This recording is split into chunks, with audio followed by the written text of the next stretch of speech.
Good afternoon. It is Tuesday, May 9th. It's 3:45 p.m. and I hereby call to order the Memphis City Council's Budget Committee. Ms. Owens, please call the roll. Councilman Ford. Present. Councilwoman Logan. Present. Councilwoman Swearingen Washington. Present. Councilman Warren. Present. Councilwoman Robinson. Present. Councilman Smiley. Chair Carlisle. Oh, Councilman Jones. Here. Chair Carlisle.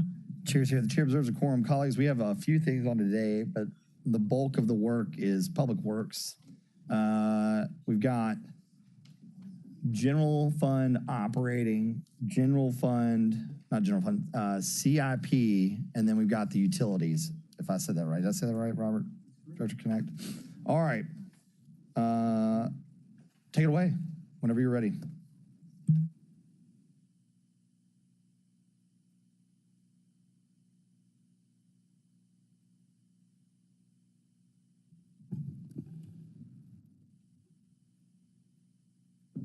All right, Council. Again, Robert Connect, Public Works Director.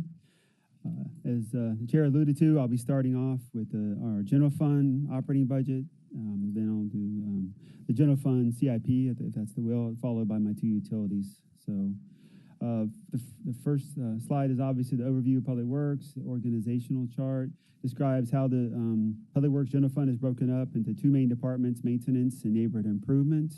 Next slide. That's okay.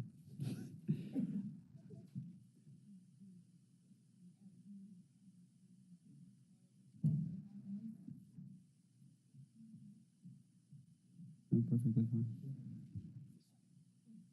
Excellent. So yeah, this again overview of how the Public Works organization is in the general fund is actually broken up. Admin is my operation in City Hall that oversees all of the operations. Street maintenance, as y'all well are aware, is responsible for maintaining the city streets, potholes, cut and patch, and other repairs. The right-of-way team is responsible for cutting grass, the medians, picking up litter, and then removing down trees. We have a lot of storms and a lot of down trees, and that group is responsible for that. And then under neighborhood improvement is all a group very near and dear to your hearts. Is primarily the code enforcement arm of Public Works, including ground services and environmental enforcement and commercial code. Next slide. The main priorities addressed in this budget are some increased funding for grass mitigation, grass cutting, and then we have funded the new community center, convenience center located at Collins Yard. Next slide. It's okay. So this obviously is the bridge analysis between FY23 and FY24. We had an ISL that was approved as part of FY23 that did actually create the illegal dumping component, which was added to environmental enforcement. So we have this complete operational management of illegal dumping that we received where in the past it had been a combination of different divisions. So this budget reflects those strategic changes that were incorporated at FY23 and obviously allows for some additional costs related to increases around of cutting grass. So this is the main representation of this slide. Next slide, please. This is the comparative spending that shows the breakdown of where those funding increases were adopted and allowed for. You can see that from adopted to the FY24 request, there was an increase in administration. There was a net increase in street maintenance as well as in neighborhood improvement. Next slide, please.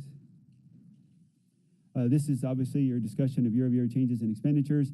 But these are the main increases and changes. Obviously, we already know the changes in our health insurance.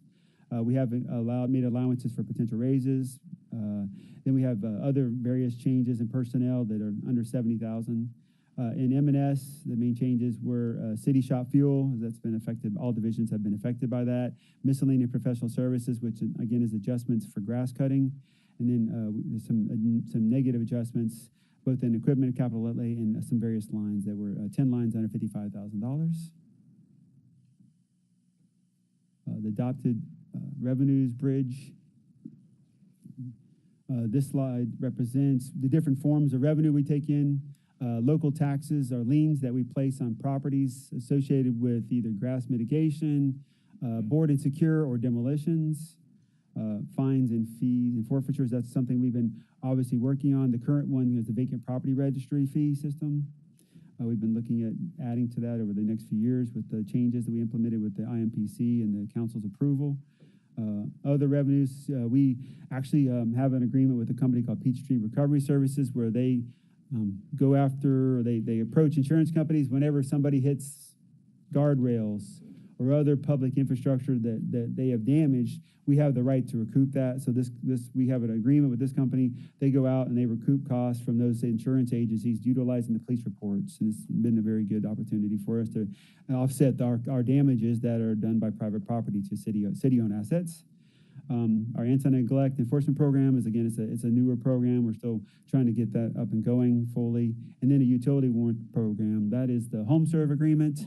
HomeServe offers utility warranties to private citizens. We have a contract with them whereby we receive revenue back for those agreements that are purchased from the citizens, and we utilize that in offsetting costs as well around code enforcement because that's where one of the main services areas. And then our transfers in, we have a sales tax referendum transfer in of $7.9 million. Which was reduced from 8.4, and then our stormwater transfer in, which is funds operational support for the stormwater fund from the sewer fund. To the admin. So excuse me. Next slide.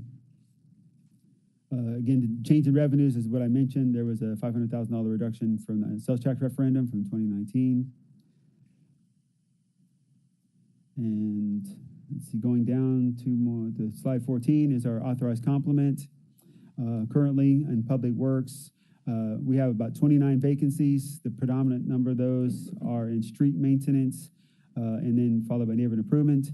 I have a complete breakdown of that. The main source of those vacancies continues to be CDL drivers, commercial driver's license, and heavy equipment operators. But we have open registries for those positions, whereby those positions are not openly posted. They're just constantly available to be filled. And that is the theme of all of my vacancies in the division, both in all of my funds, and I'll discuss that with each fund. But those are the ones that we continue to strive to fill.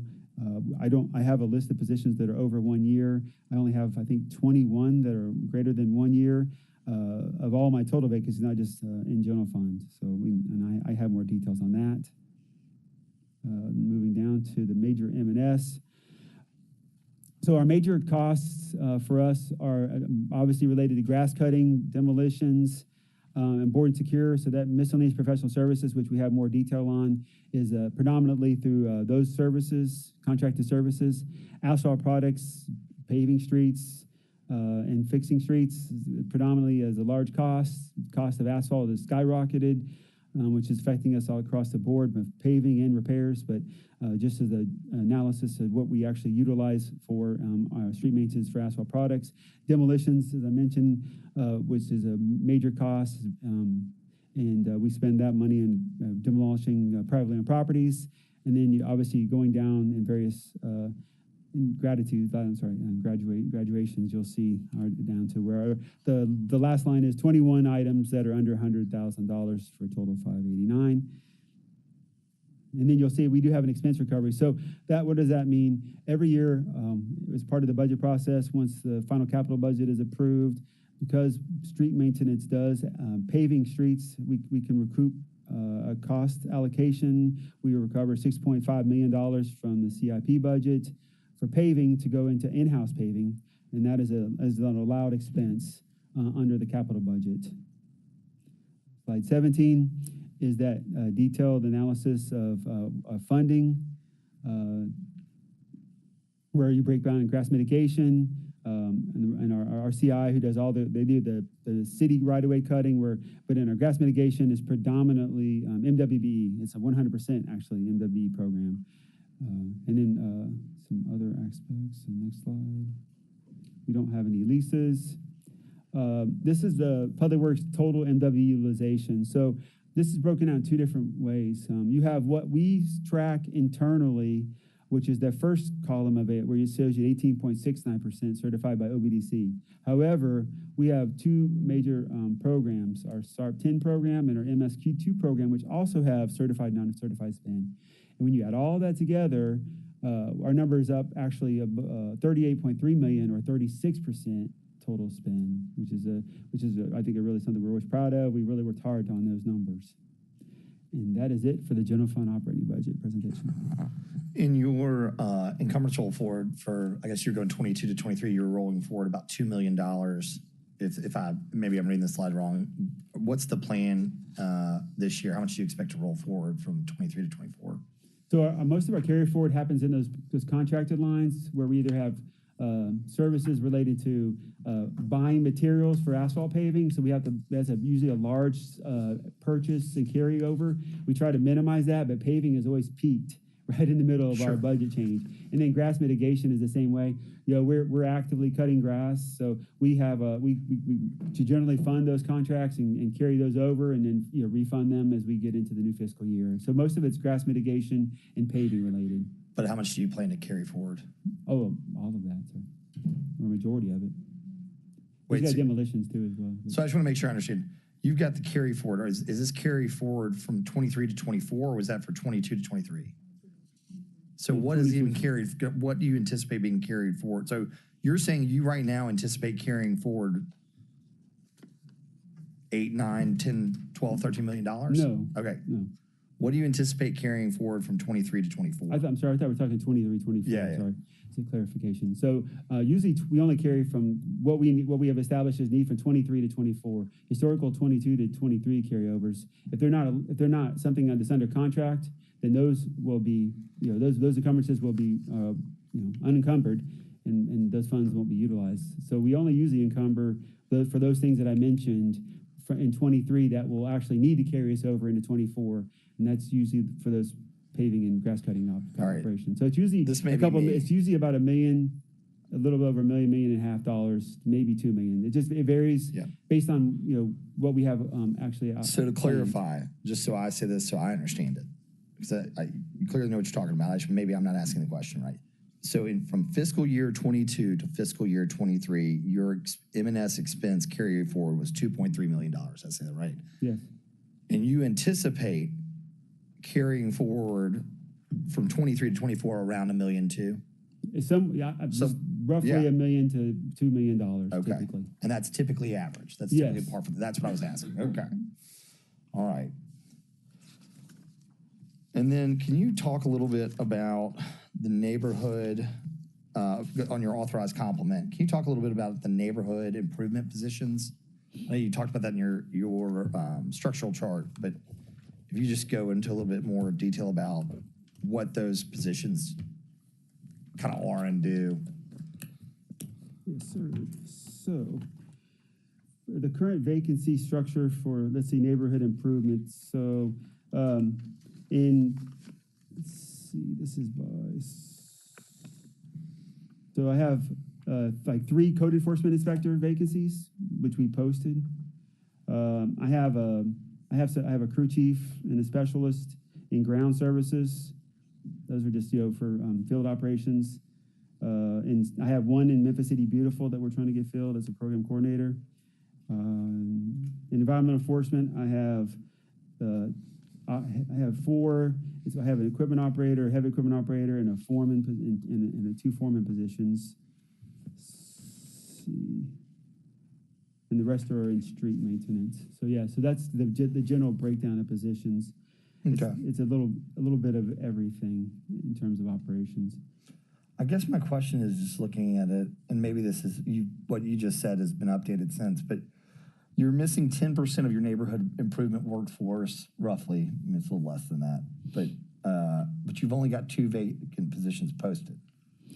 So, so some of these are registry positions. So, for example, like the equipment operator position and the heavy equipment operator position that they're not posted. Those are registries. What is it? Tell me what that means. So, all the divisions are having trouble hiring people with commercial driver's license. Got it. So, because we know that we're going to constantly need them, and I probably have 25 or 20 equipment operators and probably 5 or 10 heavy equipment operators, instead of just posting a position on a recurring basis, we just leave a position open indefinitely until we can get those numbers down. And so they're indefinite postings. And so your vernacular is a registered position. I got you. Okay. And the crew chief is the same way. We're having that same thing solid waste have. We use the same crew chief in that same kind of capacity. So that one is very similar. The code enforcement inspectors, we are just constantly filling and turning over. And then the foreman position those are the ones that we should be filling relatively quickly. And then my last question, in case anybody else wants to hop in. My last question is on the 245 transfer in, that funding is being reduced by $500,000, but the anticipated use is for capital pay-go and paving. Is that or thereabout? Yeah. It's an offset, just like we get State Street Aid. It's an offset because it does fund the operations of those particular service centers. Just wanted it all on the record. All right. Anybody else? I got Councilman Ford and then Councilwoman Logan. And then Chairman Jones. Thank you, Chair. My question, grass cutting. You know, I had 5 cemeteries. Y'all only did 4. Is the money there for this year? Yes, sir. So it's supposed to be, but I really want y'all to start working on 5. Okay, that would have been Mount Carmel, Hollywood Cemetery, Rose Hill Cemetery, what's the name of the one that's at Parkway and Donovan, which is historical, and then Unionville, y'all never did anything. I got to make sure about the money and the funds, because I know the city's supposed to do part of it, and I want to make sure my son knows that they're supposed to be doing part and give y'all money also. Yes, sir. We've been in discussion. I've been getting many calls right now. Okay. Yes, sir. Okay. But I want to make sure that he knows that they're supposed to do their part also. So let me know about that. Yes, sir. And these are in environmental court, and so we've been working with the county and the court to try to get some resolution for them to help fund these. Yeah. Okay. Thank you, sir. Because we got the funds before, we're gonna do the same thing this time. Okay. Yes, sir. Hello over there. Because I need those cut very soon, okay? We were trying to capture the names. We missed a couple of them. Would you mind repeating? Hollywood Cemetery, Mount Carmel Cemetery, Rose Hill Cemetery. I can't think of the historical cemetery right there. Parkway, Mount Zion, Parkway and Donovan. And actually it would have been Union Forever, which was never touched at all. So it should be money put aside because y'all never did anything over there. But those should have been put there ever since I've been back on the council. Money should have been there, okay? If not, we want to place it there, and I need to call across the street to get their funds also for that. Yeah. Yes, sir. I done got too many calls. Okay, so the grass is growing, so we are getting geared up for that. And yes, sir. Want to cut it before it get out of hand. Yes, sir. Thank you, Councilman Ford. Councilwoman Logan. Thank you, Chair. Director Connect, can you go over the neighborhood improvement positions that deal with illegal dumping? Yeah, so as part of the legal dumping group, it's there's a foreman position. No, I mean, what areas in that department deal with? The legal dumping is under environmental enforcement. It's just, that's the only group in your division that deals with illegal dumping? Yes, ma'am. Currently, we changed that this year to restructure so that it was under one group instead of it being under several different groups, which has created confusion. Okay, I know when you originally introduced them, they had one function and then they had to switch to a different function. So now are they gonna be solely dealing with illegal dumping and of tires and mattresses and those types of things, and that'll be their only function? Yes, ma'am. How many positions is that? We added 17 for the legal dumping as part of this year's budget, FY23. So the complement is 35 or 36 total off the top of my head, Councilwoman. 35. It's roughly 35 or 36, Okay. that includes the environmental enforcement officers who also did the investigations, the team, the support staff, and then the new illegal dumping team. Do you have in here another position? The gentleman that was on the task force, what is his, he was a... The what? Mr. Witter. Yeah, Mr. Witter is an environmental enforcement officer. No, I mean, do you have another position in there like this one, or still just the one, his position? Oh, yes, I don't have any vacant environmental enforcement officers at this point. So the goal is to add a data person to help him instead of just using, because what he needs is someone to go through all the photos. So Right, we're looking right. at not using necessarily as an officer, but using someone who can help eliminate a lot of the burden on his time. But is that position in here? No, I still gotta create the position. So we have the vacancies, so we may have to utilize one of these vacant positions. Yeah. Depending on which direction we need to go. I just haven't had a chance to sit down and revisit it with with Ms. Neal and the neighborhood improvement team. Based on the task force and the conversations and your, input and his as well, if a lot of his time is being spent looking at photos, we definitely got to get somebody else in there to get that work done that he's not able to do with the enforcement of picking up the tires. He was an amazing resource in terms of information during this process to learn how that works and how we can really move the needle if we had more staffing. And so definitely want to look at, if at all possible, getting that other position filled or bringing someone on as well to do that. I Yeah. like the idea of having someone just view the pictures where he can do the part that he needs to do and bring on someone else to be an officer, because we need more than one. Well, we're getting ready to relocate from 281 East Parkway to Coca-Cola. So all the staff who are environmental enforcement, grounds, the second shift code enforcement, everybody who is now currently there is being moved to Coca-Cola because we have to vacate that property as part of the negotiation with the zoo. So my goal was, as part of that, is to kind of make a lot of those changes at that same time, so we have the space and we can make it work, right? Because it's more functional. Why So, not? so I it is just part didn't of. see it in this that. budget. That's why I was concerned. Why not implement AI technology to do identification? So I am working on that with Google Cloud. All right. Yeah, that is one of my discussions with them recently. How can we utilize that opportunity? So, okay, I just want to make sure that we get that in this year, to reflect in this budget. Yes, ma'am. Okay. Yeah, we'll sit down and look at the staffing and make a change. It was part of the plan. Yes, ma'am. Right, okay. And the second one was Clean Pathways. What happened with that? So years ago, we had a program with Clean Pathways, and we went and looked at all the different ways that we were awarding grants and providing services and then offering different programs to support cleaning up. And the Clean Pathways was only about 3 months a year.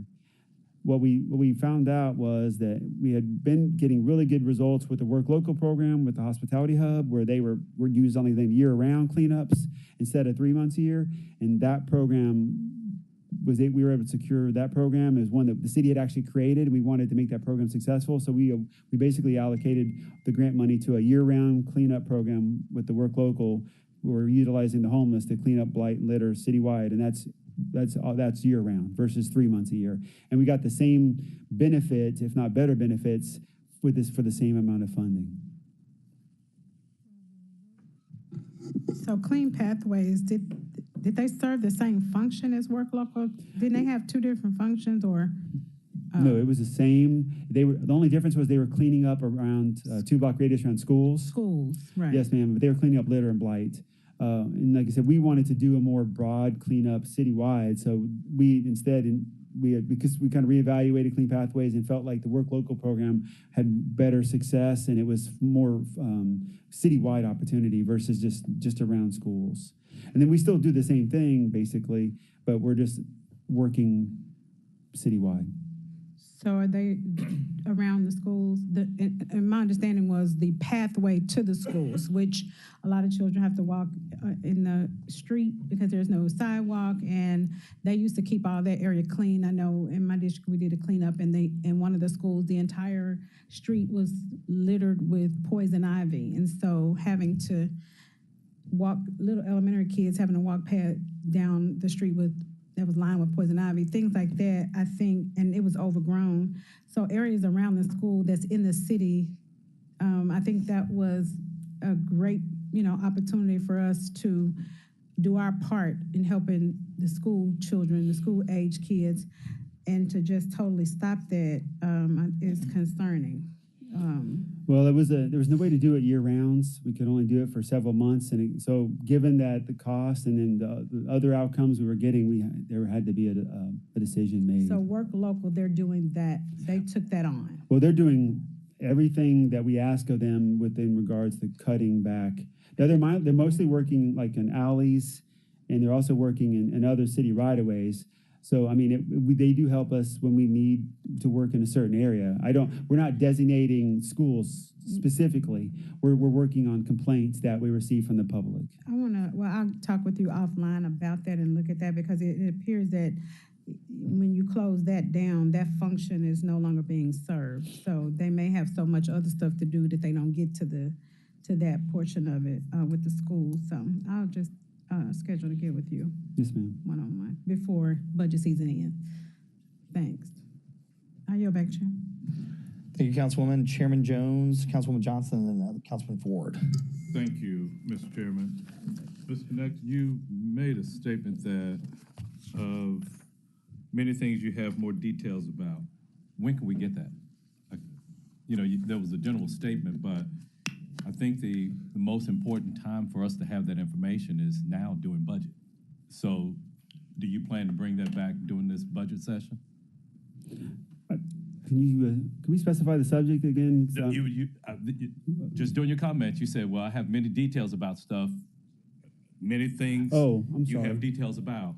That was related to the sewer and stormwater fund budgets that there's an overlap with regards to what was presented, especially around vacancies. So that was where the context that I was referring to. Okay, gotcha. Looking at, what is it, Peachtree Recovery Services. Recovery, so is that the subrogation company? Yes. So this is how much we're receiving from them. What is the arrangement of that? Is that like a contingency? Yeah, it's a percentage based on recoveries. Okay, and so how long have we had them? What has been the revenue trend since we've had them? So it's 17%, if I recall, of everything they recover, they keep. And so the city gets 83%. It was obviously when we first started off, they went back 5 years and looked at police reports over 5 years. So the first year was a significant rate. It was a recovery because they were able to go back so many years and recoup that cost. Okay. And moving forward, they've already made us aware that it's going to vary depending on how many accidents they are and how many police are going through the police reports. So we're looking at this year to see what kind of transition we'll have. But it should be consistent after this year. We don't have enough trend, the data to really project out based on we had that one huge spike year one because they were able to recoup so much historically, and moving forward, it's not going to be at that same level unless there's a lot more accidents, knock on wood, damaging city assets that we have to utilize them for. Okay, understood. So, and we've had them for how long? This is year 3. Okay, year 3, okay. So you've got 3 years to look back, and you're getting 83 cents on the dollar, basically. Yes. Yeah. And that's kind of the standard. They have the same agreement yeah. with many other cities. So that's kind of the. Yeah, I think that's the basic. heart of what he's really asking. Ms. Ford, I'm finding us not having enough of the information to make informed decisions. A year does not a trend make. So when I'm looking at grass mitigation, for instance, I see 1.583. That's a one shot. We're looking at it just this year, but in the past, we've had information to say, well, this is what it was in 22, 21, so on and so forth. And so when we're looking, when we're looking and particularly during this budget season here, when we're looking to get different results, it's not helpful just to look at this one number and not have the information of what it was a couple of years ago, because if we're looking at, what I don't have is, it could have been $3 million in the past. And so if we see the condition of the city, and this current allocation is 1.5, we just don't have that. But what has been helpful for us across all divisions is having, thicker books with a lot more information in it for us to make these type of decisions. And so when can we expect to have those during this budget session? Thank you, Councilman Jones. Shirley Ford, Chief Financial Officer, City of Memphis. Those reports have already been delivered to you. The 5-year trend books have already been delivered to you for every division and every fund. Okay, I didn't have them in my office. I have the operating, I have the CIP. It's a separate big book. I remember seeing that It's in the past. huge, and it has the 5-year trend for every division in it. So staff has, do we have those, staff? 3 separate books. It's 3 volumes of big Okay. books. But Okay. yes, those, we delivered those early, so you would have those for presentations. Well, and yeah, for that's the review. information I was looking for. I Yes, just sir. Thank maybe you. I'm off somewhere to find that. Can I add a little context to this? Because this is something you're going to see. COVID, the pandemic really adversely affected our contracted services. So it's going to be difficult to gauge the prior 3 years because our contractors, everybody struggled with staffing and work. So I know that will have, that's something that's always going to be a reality check. That's a fair point, but you guys have been here for almost 8 years. You've been in your division. You know what's going on. So, you can still give a look. Sometimes council members want specificity, and other times, and I think, you've got the ability to, within reason, even adjusted for inflation, say, this is within the ballpark in my experience and my time here of what we've been doing and what we've been able to accomplish. But your point about COVID is fair and well taken. Yes, sir. And so it's roughly, just as FYI, we roughly, let me see, I think I actually have it right here. It's roughly 8,500 lots that we're cutting every year, just so you know. And that's the number of private properties that we cut every year. It's been consistent for a while. So when you say cut every year, is it 8,500 separate independent parcels or 8,500 cuts? It's because I'm sure you've had to go out, especially in the growing season, which is July to September. So it's 5,875 properties that are vacant lots. This is the current number, 2,367 properties that have structures on them. Got it. Abandoned properties. So that's the mix. And these are ones that we cut typically two or three times a year, and that $1.5 to $1.7 million range for that. Okay, and so if we're looking at that and knowing, knowing the condition that many feel that the city is in, I still, do you have what you need to improve the conditions of the city to the level that you've heard council concern has been over the years, over the past, we don't have to look at the past 2 years, just the past year. Well, I think, having the responsibility of managing a city that's got such a large area, you're dealing with a lot of different private property owners on a regular basis. It is challenging. Mr. Connect, and it just depends. We are the resource providing body.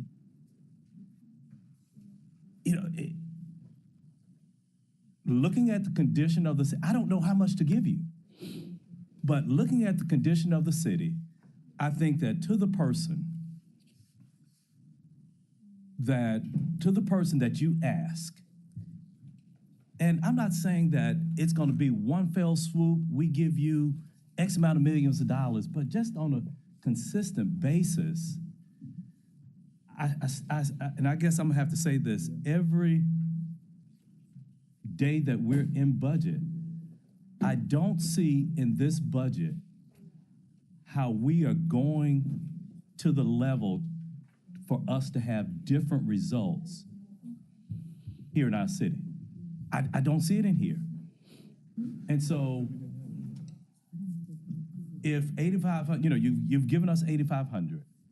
If the average lot is only mowed 2 times, 3 times, we don't have that information. Yeah, so I'll give you that. So I just using the 7,500 lots at $1.5 million, cutting each lot 3 times a year is $200 a lot. That's about the right average. So then the question is go ahead. Yeah, so the response is obviously how much do we want to spend on maintaining private property? I understand the point very clearly. It's just how much, since we're only recovering 27%, 28% of what we invest, it is a pretty. But then why cut it? But then why cut any of them? Ms. Connect, we're not investing. These are services. Yes, sir. Investing is where you expect to get a return. The return is having a clean city. Yes, sir. We can't look at this as a return on investment. If it were a return on investment, you'd have private business doing it. May I make a comment here? I don't think I introduced myself for the record earlier. Chandel Ryan, COO for the City of Memphis. So one thing I do want to just note is that there was $500,519 added to the budget specifically for grass cutting. Now, In this budget? in this budget, Okay, yes. If okay. you look on page 8, you'll see the miscellaneous professional services. So there is identified, the cost of cutting grass is definitely, it's gone up, and we've tried to add funds in that line to address that. Depending on how much or how many times the director is expected to return back, that number, goes pretty quickly. To be frank with you, it goes pretty quickly. And some of the things that I've heard him talk about is just our whole system of how we're able to recover funds by going through, putting the lien on the property and all of that, and wanting to come back even, to talk about how do we look at these folks who are just every year we're cutting their lots every year, and it's cheaper for them, for the city to just cut it, and then they, figure out how to pay later instead of them cutting it every 2 weeks.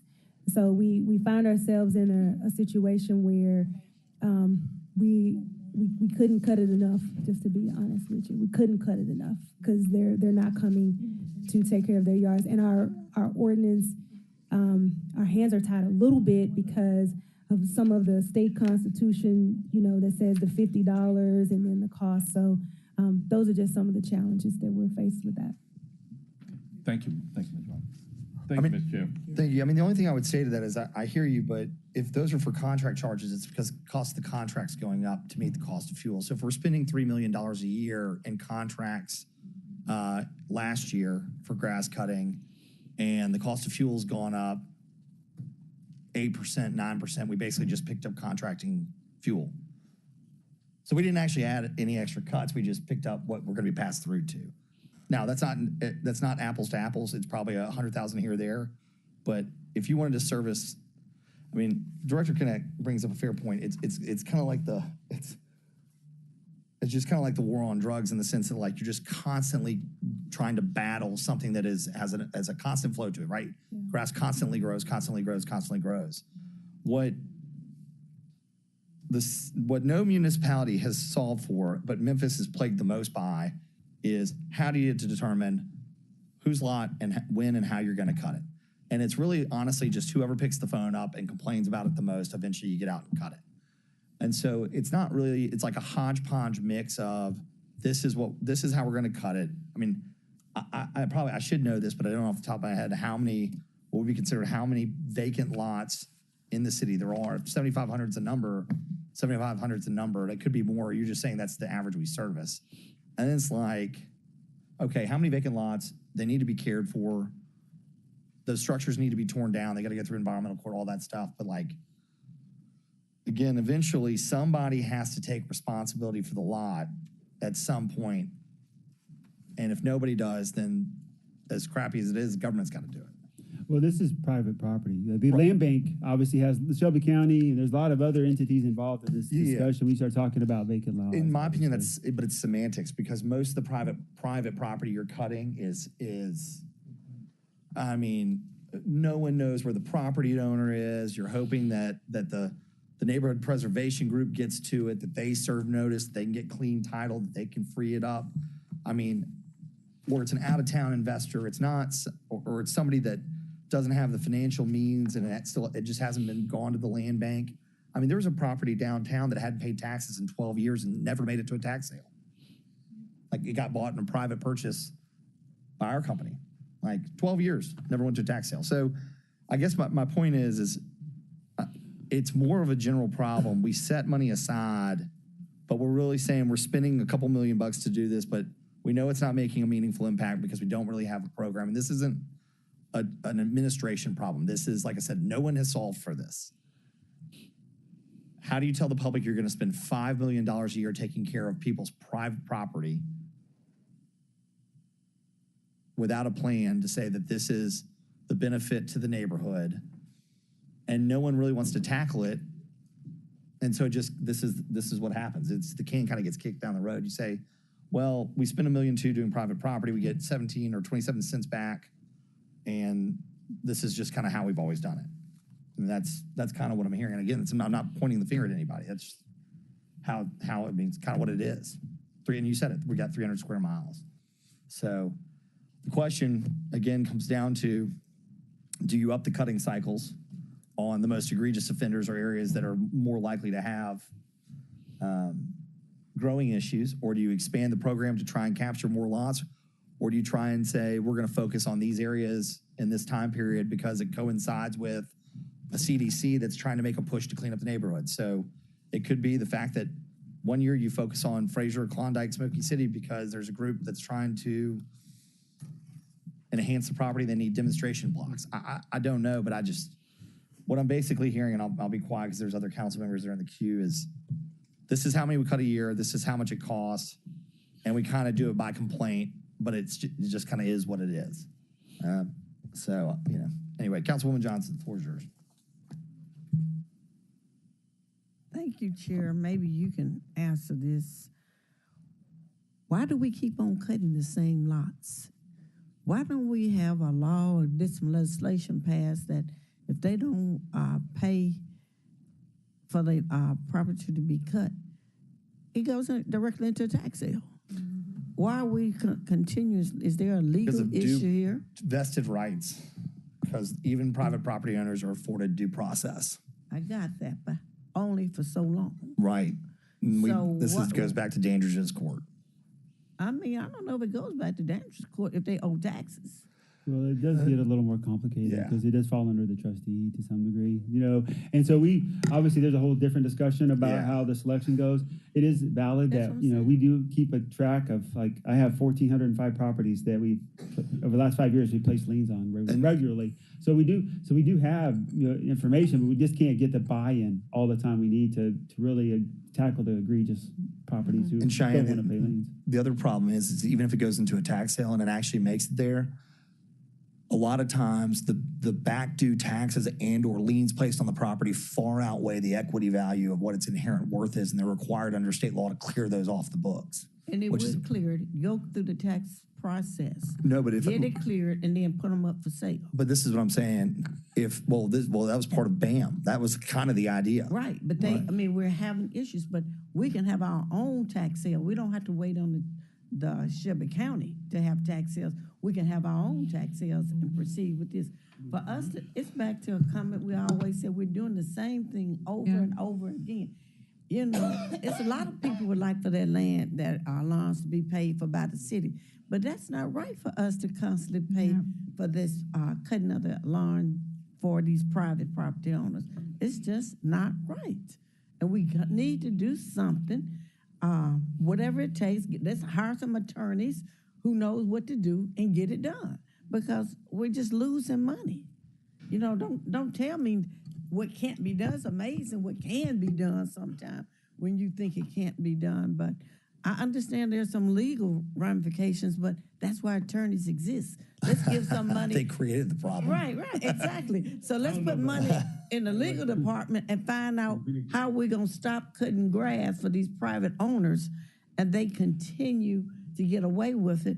And we're going to say, we just can't locate them. They have rights. Well, the people that live around them have rights too. They shouldn't have to live in those settings. So I suggest that we implement some type of project to say, let's find an attorney or whoever who can address this issue, find out how they're doing it in other cities. Steve Barlow would love nothing more than to take that on, has been for the better part of a decade. And then Shondell can weigh in more here, but that's two things. One, we contract with the Shelby County trustee to discharge those properties in a tax sale. Then the question is which taxes are delinquent? And there was a practice for a very long time of paying your county taxes and not your city taxes. Correct. And then even when there are delinquent taxes, like the example I gave downtown, it was 339 South Front, right next to Gus's Fried Chicken. It was 12 years of delinquent taxes, never made it into a tax sale. I mean, they got all kind of possibilities of what your reason why you won't put in a tax sale. You can't locate the owners. We got to get the legislation changed. If it has to do it on the state level, that would be the state level. The state wouldn't have a problem helping us with this particular issue. But I think too that if you owe money to the city, you need to pay it. And if you don't want to pay it, put the lien on them and sell that property. They'll start showing up. But we're just keeping on doing the same thing over and over.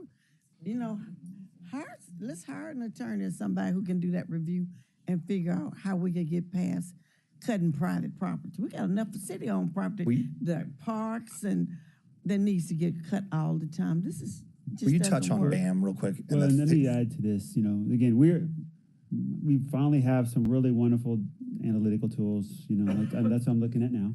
And it says, okay, we know we have 1,405 properties that are just egregious repeat offenders. Let's say repeat offenders for lack of a better word.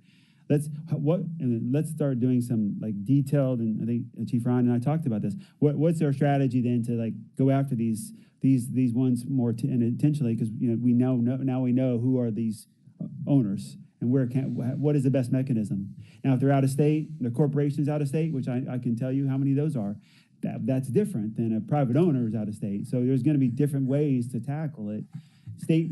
Are we getting data from the trustee's office at this point that we used to get? We pull it from lots of different sources. But at one point, we had a relationship with the trustee's office in which that data about who was paying, who was delinquent, and who was not, without having to go scrape it from the public records. We used to be before. Let me say, I'll just be blunt. I'll take the sword here, or I'll take the arrow. Before Justin left Innovate, one of the last things that he and I discussed privately was the fact that we did not have a good partner in the trustee's office. So since he's no longer here, I won't say that that's the position of the administration, but that was Justin's position as the person responsible with a tenured record of data collection and analysis and analytics and recommendations to the administration. And I think at the heart of saying not a good partner is that prior to the current trustee, information was being turned over and there was a open line of communication with property data and access to that no longer exists. Has that changed since Justin's departure? Well, I can just speak from experience that we had a lot more collaboration and coordination in prior years. So and obviously that's not for you don't have to say that's just the reality that we face. Yep. Just again, I'm trying to keep you all out of trouble, but getting the facts out there. But does it have to stay that way? We can make some changes. We can, and I'm with you on this. This was like one of the first phone calls. What I'm trying to tell you is we have a constitutionally elected officer who claims that their role to discharge their duties, which partially is right, comes directly from the Tennessee State Constitution and her interpretation of what those parameters are. And so the only way to challenge those is basically to go to the state attorney general and say, we disagree with that position. What do you think? But at the same time, the city has the capabilities of having their own tax sale as well. Well, that's the question. Go through that let's talk about that at a high level for now. We can talk about it more in depth later. But that's my concern. We have to do something different. For us to come in here every time and say you're gonna cut grass for $7,500 private owned property, that's an insult. I mean, I'm upset. Don't use my tax dollars for it, okay? Well, Please don't use it. Well, especially again, when the problem is, let's say the property's market value is $5,000 and there's $15,000 of back taxes on it. That's how we get stuck, because then there is no investment value. So then you have either nonprofit corporations or a quasi-governmental agency overpay for the property just to release it out of and get clean title to in order to put it back into circulation. And the problem is that markets have depressed so poorly in certain areas, like take Orange Mound, for instance, have depressed so far down that there's no appetite to do that, and there's not enough government or philanthropic dollars to do that. If the property became available, people in the neighborhood would buy their next door lots. They would. But until that occurs, leaving them out there saying they owe $1,500, $2,500, $3,500 in taxes, no, they're not going to do it. But we need to come up with some type of legislation to, wipe that out, because we're constantly doing the same thing every year. Is that how we did receivership? There were some different strategies that came about from MPI and those areas. Yes, so the State Neighborhood Preservation Act allows for us to serve one of the things was locating people. So now we can serve the address in addition to the owners of the property. The court can grant receivership, which allows a private entity to maintain the property on behalf of, so that, let's say, it's really was more the structure, right? So the structure wasn't dilapidated over time, and then they could improve it, et cetera. So that's already allowed under state law, but it doesn't necessarily get it. Eventually, through the receivership program and through due process, they can take title to, but it's long and it's cumbersome and it's painful. But take all of that. Or is there a way to look at that and restructure that? So here's what I suggest. The answer is I don't know, and here's what I'll suggest. Since it's a complex matter, what I'd like to do is get Steve Barlow in and some of Danny Chafin's clerks or clinic students, and have them do a presentation on some of those big meaty questions, because he really has been working on it longer than anybody I know. I mean, there's nobody in the state government, or in the state rather, that's a better expert, and he can make legislative recommendations. Let me ask you another question, throw it out there. What happened if we just start suing the people?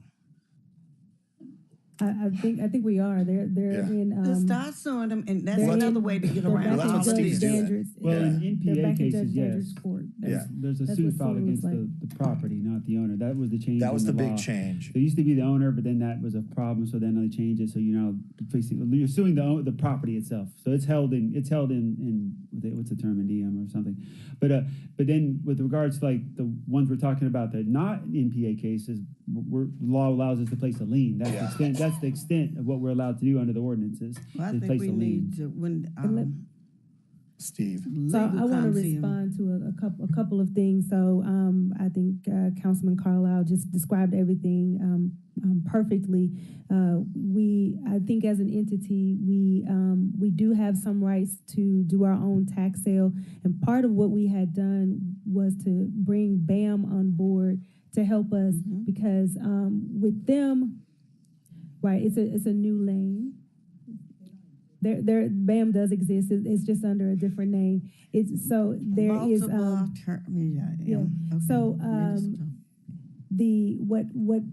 there is a challenge right now that we're working through with BAM and the trustee, where there's a constitutional question of whether or not we can do what we were doing based on the interpretation of the trustee.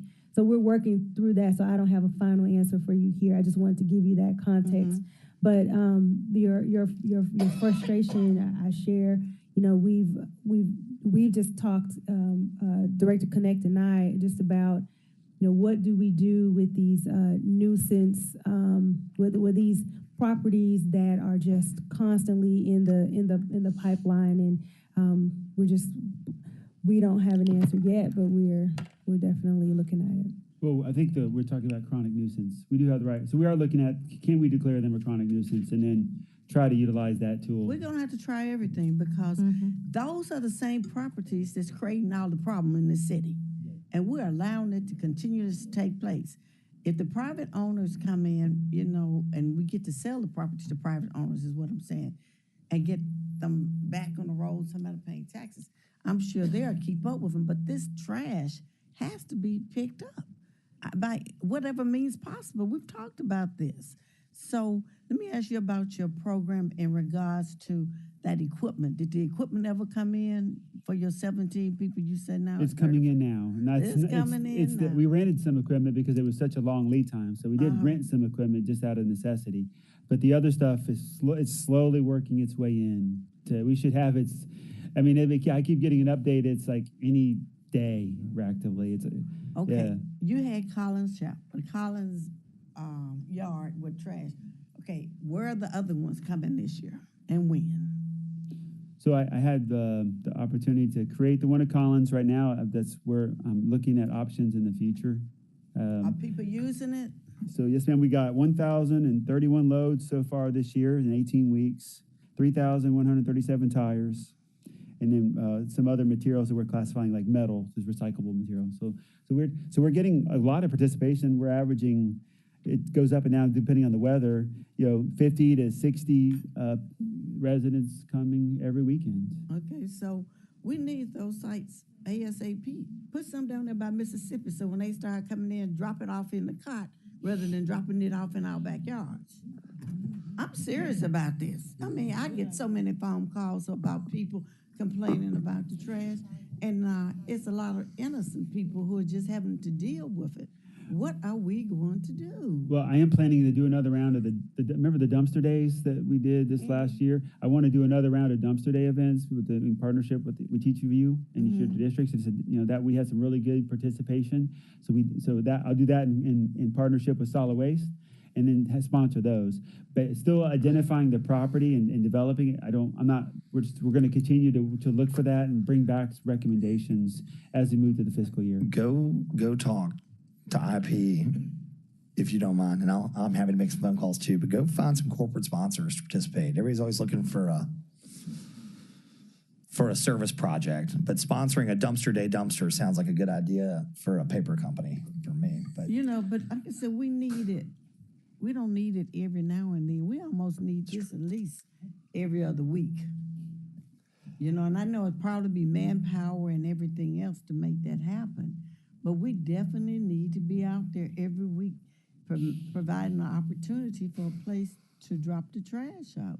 We got to let the citizen know we are concerned. You do a lot of good work. I have to admit, administration does do good work. But one, you don't tell folks about it. People hear about it. So I'm saying toot your horn more. Let them see more. Let them bring some dumpsters out there more every other week. But we got to deal with this trash. I see where you have some contractors too. Was it $4 million? And are those various contractors that's supposed to be out there helping picking up trash? How do you do that? Well, do we have enough trash pickup? I mean, there's multiple different types of contractors. The one that does the public right-of-ways, that cuts the city medians, and does that, they pick up litter 26 times a year. So we do a lot of litter collection on the city-owned property that we talked about, the city medians and right-of-ways. The other stuff goes to cutting the private property. So that's the demolitions, and then you got the board and secure, and then you got the grass mitigation contractors. About 45. They're all MWBE. When they do cut a property, they're supposed to pick up and remove the debris in illegal dumping, which we handle with that illegal dumping group as well. So that there is a lot of it. And I don't know. It's over 150,000 tires a year we collect. It's amazing how many illegally dumped tires. And what did you do with them, out of curiosity? Well, by state law, you have to recycle them. There's only one recycler in our region, Liberty Tire. So we've been talking about, we've been working with, there's actually another company stepping up, but we're trying to get more interest in that, yeah. Put them down the barge, barge them out of here. That's not a possibility, or that's just a vision? After spending so much time with Republic Services, talking about the coal ash, we absolutely can send things out of here. All right, Councilwoman Johnson, I'm probably most at fault, but I got to move on. We got Councilman Ford, Logan, Jones, Warren, and then Robinson. Hey, we were here last night until what time? Okay, so don't be cutting me short now. I'll be quiet most of the time. I'm not feeling well, so, you know. I got you. That's why I'm trying to get you home so you get a good night's sleep. Yeah. But I got one more question. Yeah. Yes, ma'am. Thank you.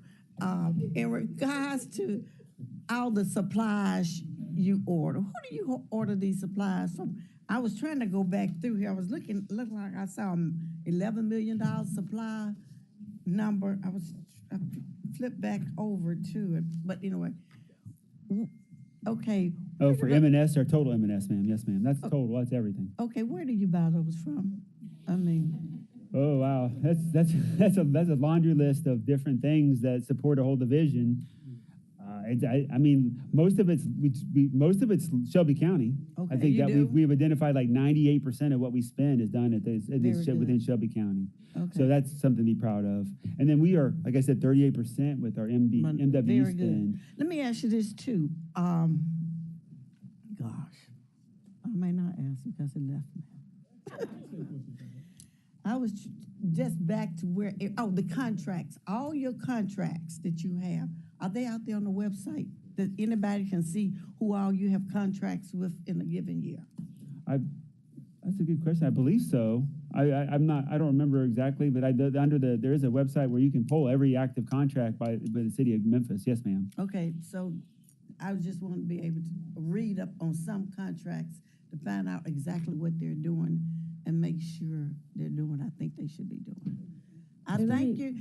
Chair Chase? I'm finished. Thank you for your time. Respond to one quick thing. Okay. So when you look at materials and supplies and you have your big book now, you'll see all different things like fuel charges, city shop charges. So it's not just buying items. It's so a lot of different things: telephone, printing, hand tools, stuff like that. Okay. Thank you. Councilman Ford, I'm back. yes, sir. Okay. Let me ask you a question. What kind of money are y'all getting from across the street helping cut grass, other than the cemeteries? None. None? Okay. I'll take care of that part. Now, there's a few things I need you to write down, okay? If you don't already know. I want you to call Darcel Mitchell. I'll give you that phone number after. So don't leave until I give you that. I don't want to give it over. Yes, sir. Okay? Yeah. Now, have you talked to Graham Perry? Y'all know who that is? The name is familiar. I just can't. Okay, Place I it. need you to get in touch with him. I have his phone number, okay? Yeah, we're talking about money. I'm about money right now, okay? There's $350,000 in a trust, First Horizon, okay? For grass cutting for Mount Zion Cemetery. We need to get that money Mount Zion, that's the historical cemetery. And then Mount Carmel Cemetery. So we need to get that money. I want to get them numbers, okay? Then I need you to call the State Department of Insurance and Commerce, okay? I want you to make sure that they give us some money also, okay? They should have money there. Very important from the state of Tennessee, okay? They usually handle it, but I got everybody's number that I need you all to do. Then I'll deal with Cross the Street, because Cross the Street must give us some funds also, okay? They gave us some before, so hey, we need to let everybody go. Cities in the county, so they must do their part also. But we need to get all this money to help take care of the things that's necessary. But sir. before you all leave, please get all these numbers, okay? Yes, sir. And I need you all to contact these people. Okay, thank you. Thanks, Councilman.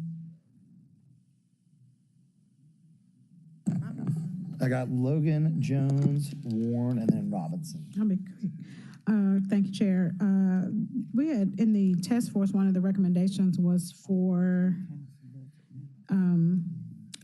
long-term comprehensive plan for the city of Memphis to open and operate 3 additional convenience centers with locations in the north, south, east, and west. Are we looking to either begin the strategic plan? Is anything included in this budget to, if there's need to be a study or an assessment or something done to determine where and when and how, is that included in this budget? And secondly, we also talked about starting creating a share the penny style program for solid waste fees to go towards construction and or operation of convenience centers. But definitely we need to see some type of input into the budget for coming up with a long-term comprehensive plan for north, south, east, and west quadrants, having a convenience center that can be open all the time. Yes, ma'am. So that is Is in that my in there? plan. I'm actually we're working with real estate to start identifying parcels. Okay. And then coming up, the one thing that we're gonna have to do is, there's a state regulatory requirement that we're gonna have to discuss, that may require the state legislation to change that under the solid waste rules. I think as it says now, that only the county can run convenience centers. So we've already started down this road. We just gotta confirm that we can do more. So we're gonna have to probably approach it from that perspective as well. So there's gonna be both research and then planning to make sure we're legally in compliance with state law. Does this budget have any of that in it? That research or assessment? Well, if I can say that if we can identify city-owned property, then that's zero cost, and then it just coming up with a budget from that point, then I would have to come back and discuss options with the council, and administration and the council. But in terms, when we met, we discussed finding the best place and location and making certain that we can do it. All of that was gonna be looked at, in this budget to begin that process, so we can go ahead with those convenience centers, so. Yeah, those are minimal costs that can be done now, Okay. than making a bigger ask in the future. All right. Right. Yes, I'm just confirming what he said, right? So the first thing we have to do is identify a parcel. Now, if we can identify, the beauty of Collins Yard is that we already own it and he has space, and it was convenient because it's in the center of the city, so we were able to stand that up pretty quickly. To the extent we can find some other city property where we can do something dual like that, then that would make that go, much quicker. But if we have to acquire property and then identify where we could put it, where it's, not a lot of concern from citizens that it's there, all of that. So who's in charge of doing that? So it's a combination of myself, and so Director Davis is also, we're looking at utilizing their facilities since they already have transfer stations. So we're talking about utilizing both the one off of Levy Road and the one that's down off of the south transportation. So those are something that he and I have been discussing now and seeing, can those, like I said, they're already there. They'd be relatively easy. So that's something that he and I have discussed recently. We're planning to take a look and evaluate further. But in terms of, I know discussion, but in terms of like a strategic plan or a way forward and getting it done on paper and having that plan there and putting it in the budget and getting it done, has this budget reflected any of that? Again, I don't have a budget yet because I don't know what to ask. So I'm looking to, again, leverage, like Chief Ryan said, what are the best options I have now that's available that I don't have to acquire or do any improvements to? I'm going to come at this a different way. What is the horizon for identifying likely geographic areas for convenience centers, and when will that work be completed and by whom? So it'll be Public Works and Solid Waste. Okay. That's the who. That's the who. So Director Davis and I, we have to discuss with the state regulations. That's the first thing. Can we, because the way the rules are written now, can we do it? Got that. So that's the next step. And then, like I said, if we get a go ahead, I think utilizing the existing city facilities that are already handling solid waste are easy. Makes sense to me. And then if there's any gaps, like east, right, or there's something that we're missing, where is that going to be? Yeah, so right. I gotta sit. I don't have to. I just literally have to pick. Yeah. These are the spots that I would need, right? Like, and I think Councilwoman Logan's point is when is that work going to be completed? Yeah, it's going to be. We're starting this now. So we have the plan that you mentioned. The request and the things I mentioned are exactly what we plan to do. We've already started the discussions about what can we do regulatorily. Director Davis and I said, okay, if we agree that his facilities work and we can get that set up, what would that cost? And then having that. So would it be fair to say that Councilwoman Logan would have some sort of early indication, even if it's in a private meeting with you guys, by July 25th? No? Can't get the regulators that fast? Including a share the pennies type of funding for moving forward. Look, can we stay on the convenience centers for, I just want to, when will you have a draft list of geographic areas that, like, how many you think you're going to need to make the coverage? Because then, even if you haven't acquired the real estate, you'll have an idea outside of the cost of your real estate what you're going to need. Yeah, the total was 4. Okay. It's 4 because we have one. I wanted with the goal per the task force is to add 3 more, and geographically. So because the solid waste already has 1 north, 1 south, that would seem those would seem like easy wins. So that's why we're targeting those first. You're talking about two either. So you're talking about 2 possible land purchases plus the cost to set up. No, we already own the. So remember, you got the solid waste facility already exists at those 2 locations. Right. You said you need 4, so you need 2 more, right? Yeah. So we just need 1 more. One more. So you need 1 more, which may be city property, maybe a land purchase, plus the cost to set them up. Yes. That seems like something we could mock up, and you could use roughly $500,000 for an allowance for land purchase if you had to. Like, that gives us at least an order of magnitude of what this could cost. What am I missing? I mean, it depends on the land cost, right? And the cost to improve, obviously. So that's why I was going to. So here's the deal. I hate to make a commitment if I don't know if I have the regulatory permission to do it as well. Yeah. I would like to ask for us to come back in Q1 of the next fiscal year. I don't think we could. I think what we would come back with by July 25th would be more of what you're hearing. We've got some possible options, and it would be nothing that we could have vetted by the 25th of July. It's a short turnaround. When did you guys wrap your blight? Last month. I believe it was March. March? Okay. March or April. It was April. I thought it was April when it was presented to the council for the recommendation. The council approved them on the 21st. What do you need from the state regulators? And what do you have to submit to them? Well, as the law is written now around the solid waste, only a county government can run a convenience center. Okay. So either we have to get the county to say, yeah, go ahead. If only we'd consolidated. Or do we get the language allowed that allows a metropolitan government to do it as well.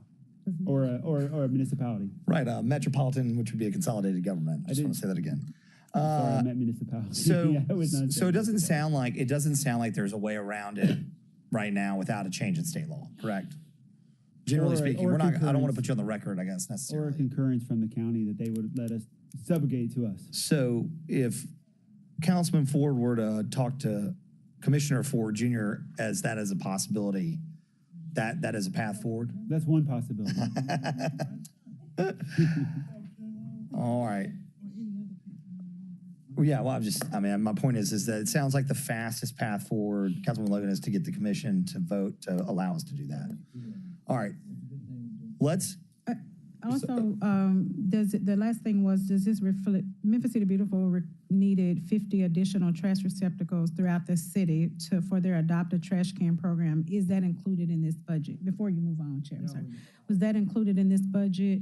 That was an actual council allocation in a prior fiscal year that was allocated for that. So that was not something that was a one-time deal that was approved as a CIP purchase. And I'm trying to remember what fiscal year that was. It's probably this just came. They just asked for this. That was Councilman Boyd who actually did that years ago. And that was the last time that we actually budgeted for that. But it's not in there for this time. The request, the need is here again for 50 additional ones. They have a waiting list for people wanting, organizations, nonprofits wanting to do the Adopt a Trash Can program, but need 50 additional those metal receptacles that are bolted to the ground. Does your budget reflect that? We were looking for grants first to see if there's grant opportunities because there seems to be different ways coming available to support community-based funds. So that's a no because you're going to get grants. We're looking a grant for that. Yes, ma'am. That's what I'm hoping to leverage some grant opportunities. Have you all started researching any? Have you received any grants ever for any of them? Have you ever received grants for those types of cans? No, not to my knowledge. Have y'all ever applied for them or know of any?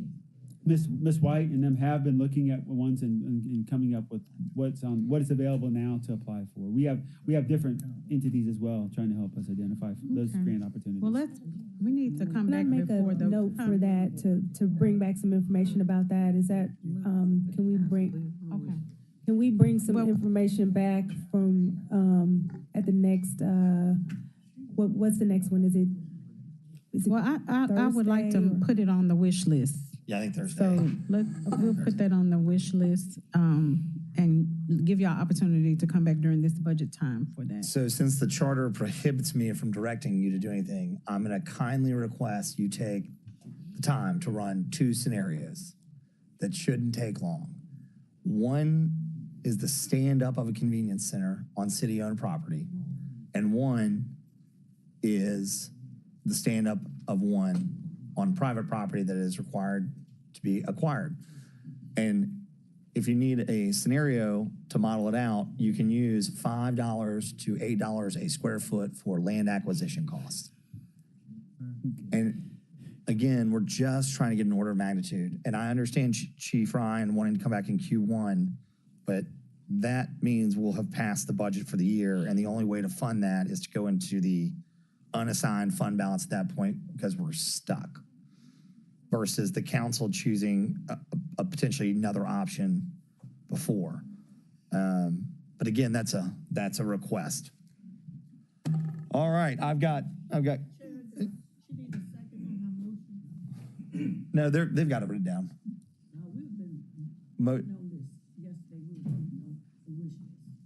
But you have no resolution to vote on. That's the problem.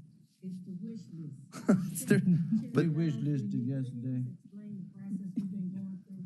We have voted on whatever anybody wanted as a wish list. Okay. We did. Yeah, okay. I don't know what that is. I'm back. That's not how we're going to do it, but we're going to write it down. We'll get to budget wrap up, and then we'll start to implement these things into the budget. Like it does. We can put everything under the sun down, but it doesn't count for anything. Well, I'm back. Oh. Yes, sir. Yeah, I'm gonna talk to my son. I want you to be with me and talk with some of these others across the street. We're gonna get some things situated. Yes, sir. So I've already got you in place, man. Okay, we good. Thank you. So the convenience center, and then we want to see the cost. Was it 50? Councilwoman Logan? 50 receptacles. And 50 receptacles. Well, that's what she's asking for is if they don't get the grants, what the cost is. And then we can start to implement that stuff into budget wrap up. Chairman Jones. Thank you. Colleagues, well, for my colleagues that are surviving, I hope we go back to,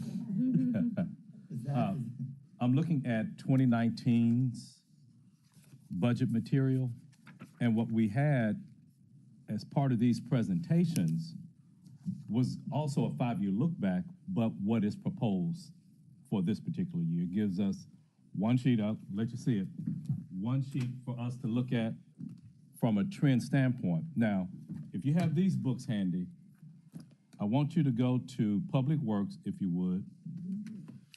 It says Part 2, Supplemental Budget Data. Adopted Division Expense Trending Detail. So Public Works, and then page 3 of 77. So, I'm not looking at personnel services.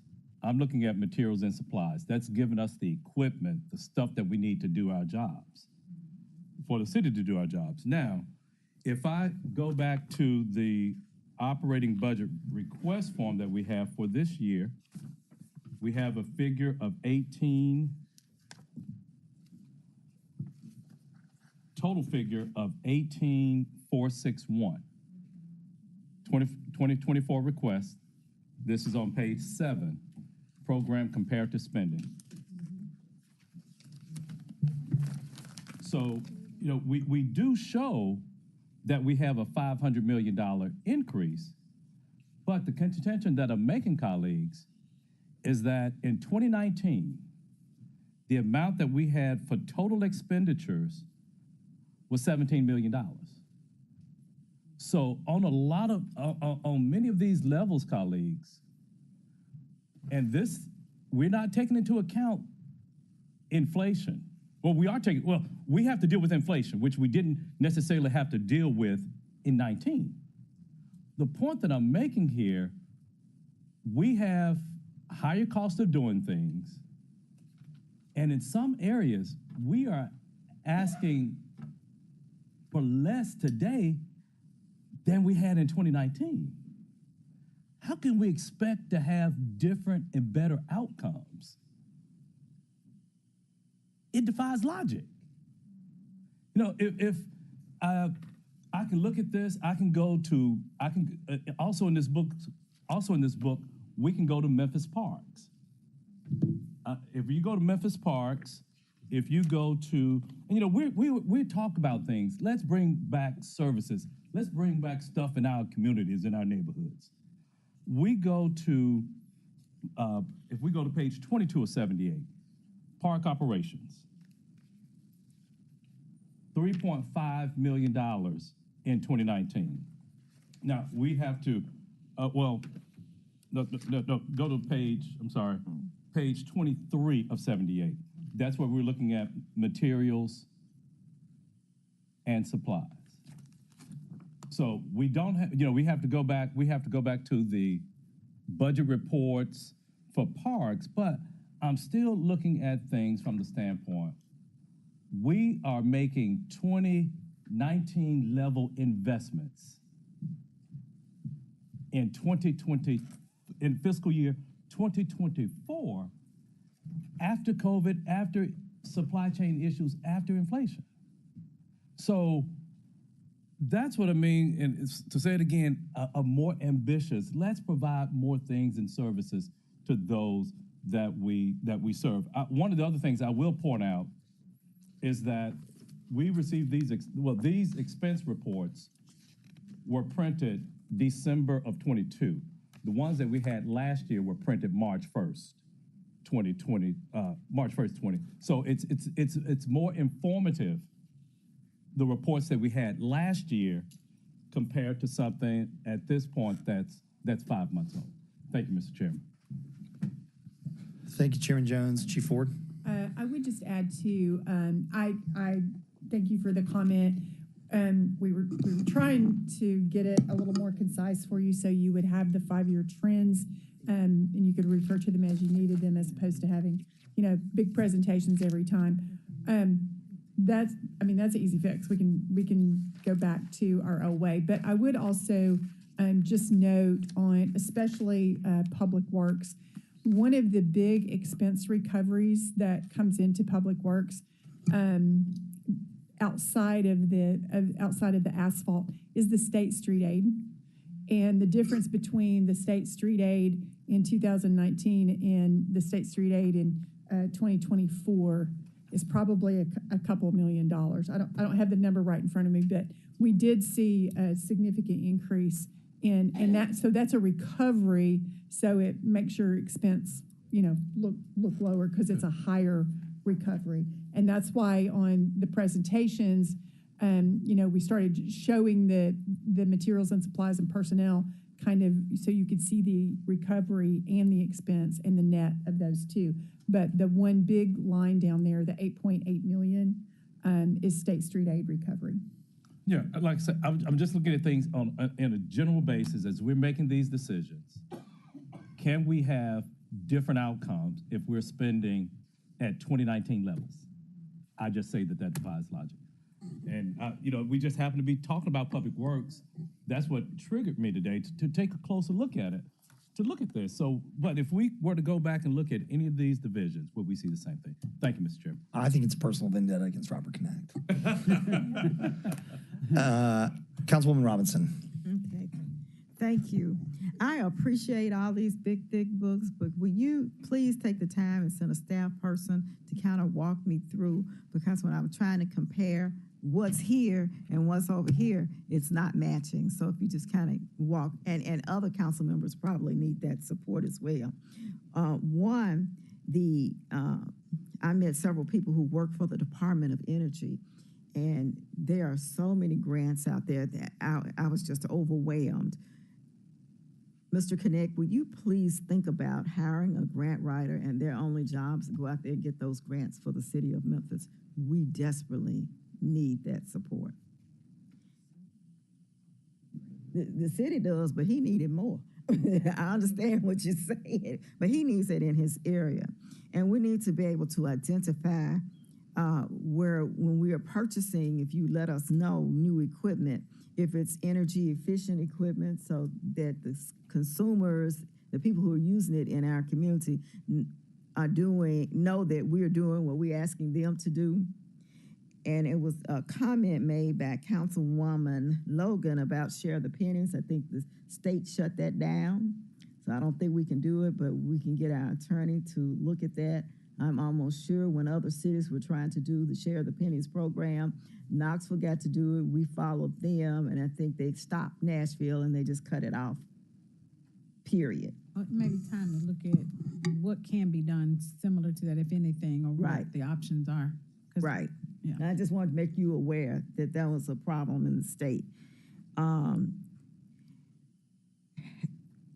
The community programs, the only thing I see that we're talking about today are the convenience centers.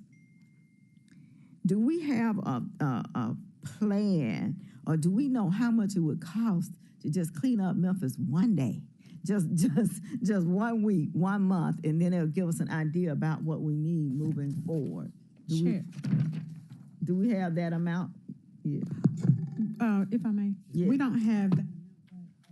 Was one of the recommendations for Neighborhood Improvement Comprehensive Plan. Office of Neighborhood Improvement will implement a comprehensive strategic plan to target an area and coordinate a narrow focus of city services, division, and agencies on that area for an extended period of time. There should be coordinated between divisions, communication with neighbors, nonprofits, churches, schools, and a strong presence felt by the community in each area across the city.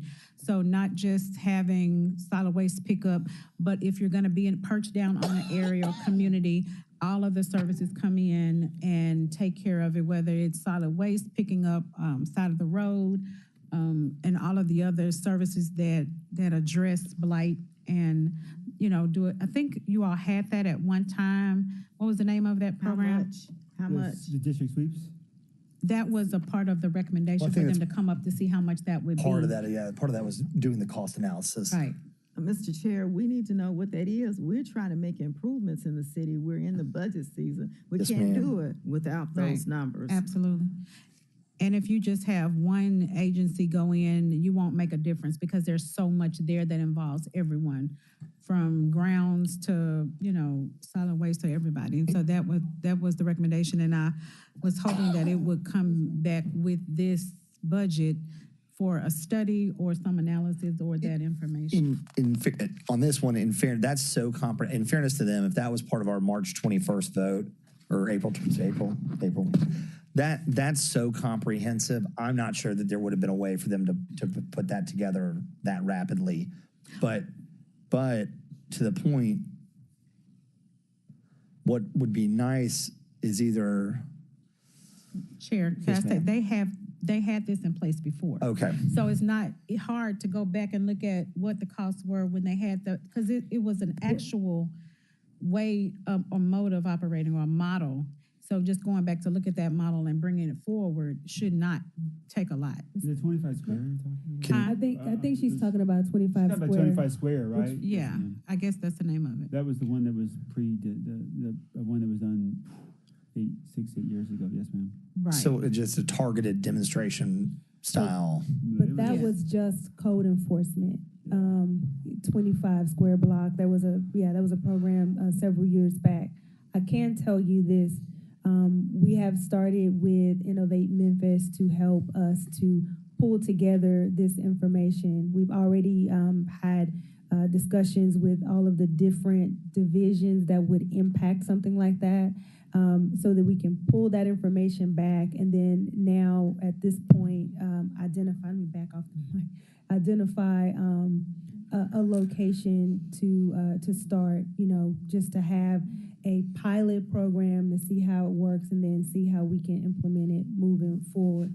That groundwork has started with our partner Innovate Memphis. So we're underway. It is more comprehensive than what 25 Square Block was like. And you can correct me, Director Connect, but Well, it sounds like it's multi-divisional. It's much bigger. I think before code would just go and descend upon an area and sweep it. Yeah, Councilwoman Logan, here's my commitment to you. I honestly think, I've said this to you multiple times in the public, a lot of times we've got ad hoc committees, I just don't think they do much, but I think the Blight Task Force is probably one of the most productive committees I've seen the city government, or at least the council, do since I've been paying attention to it. And in order for this, I think this is probably one of the better, more comprehensive, holistic ideas. I would allow them the time within reason, like a set, again, kind of when you think they'll be able to present that number to the council. But I have even if it's not technically built into the budget this year, whatever the cost of implementing that pilot program is, I feel very comfortable that one, the money will be found, whether it has to come out of unassigned fund balance or not, or from other programs in order to fund the pilot program in this coming year. So I take that for what it's worth. I'm on the record on it now, but I would let them do the work so that they can come back with exactly what you're looking for than trying to push them. And I agree. The only concern I have is when we say, okay, we're going to come back, but sometimes we don't do that. And so we need to put a time when you're going to come back with an update and what that looks like with Innovate Memphis, because we had no idea that you were talking to them. So I think that's the rub, that a lot of times we don't know what you're doing, but you hear us complain or share the concern of the constituents, and it would seem as though if you're doing something in that space, you would say, hey, this is what we're doing now, this is going to answer that, here's where we are, and this is going to take this, it's going to take this amount of time, and we'll have that information, and then come back on a regular basis with updates so we all will be on the same page when we're talking to constituents, because it just seems as though we're talking in the dark, because the concerns and the issues, but we're not hearing all of these things that you are now saying you're doing. But we don't have the strategy yet, but we've had the conversations that will inform the basis of the strategy. So once we have the strategy completed, I'm definitely happy to come back. Would love to communicate more about it. I would. When can we get an comment, update? yeah, to your comment about when.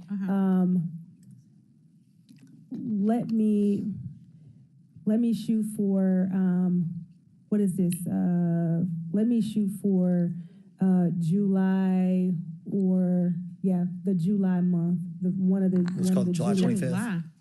Did you say July? July, yes. To come back with an update? Yes, to come back with what the strategy will look like. Yes, ma'am. Oh, you'll have a full strategy outline at that point. Yes, ma'am. Okay. I believe I can have one. If I have any problems, I will come to you beforehand, but I believe we'll be able to at least we might not be performing anything, but at least have an outline of what we will do. Who's your research analyst? Yeah, I guess Liza, just to be in the loop every few weeks, checking in on their progress, I think would be helpful. Yeah, and especially now that we're entering the summer months and children are out of school, and there's, we don't have a lot of time to get ahead of this. So so in 4 council sessions away. That's what you're saying. Yeah. Okay. Yes, Okay. ma'am. Councilwoman Robinson, the floor is still yours. Thank you. I also want to know, what can we do about, and you don't have to bring it today, you can bring it back, about the paving of our roads. Whatever we're buying is not working. We've had Airways Boulevard repaved since I've been on this council.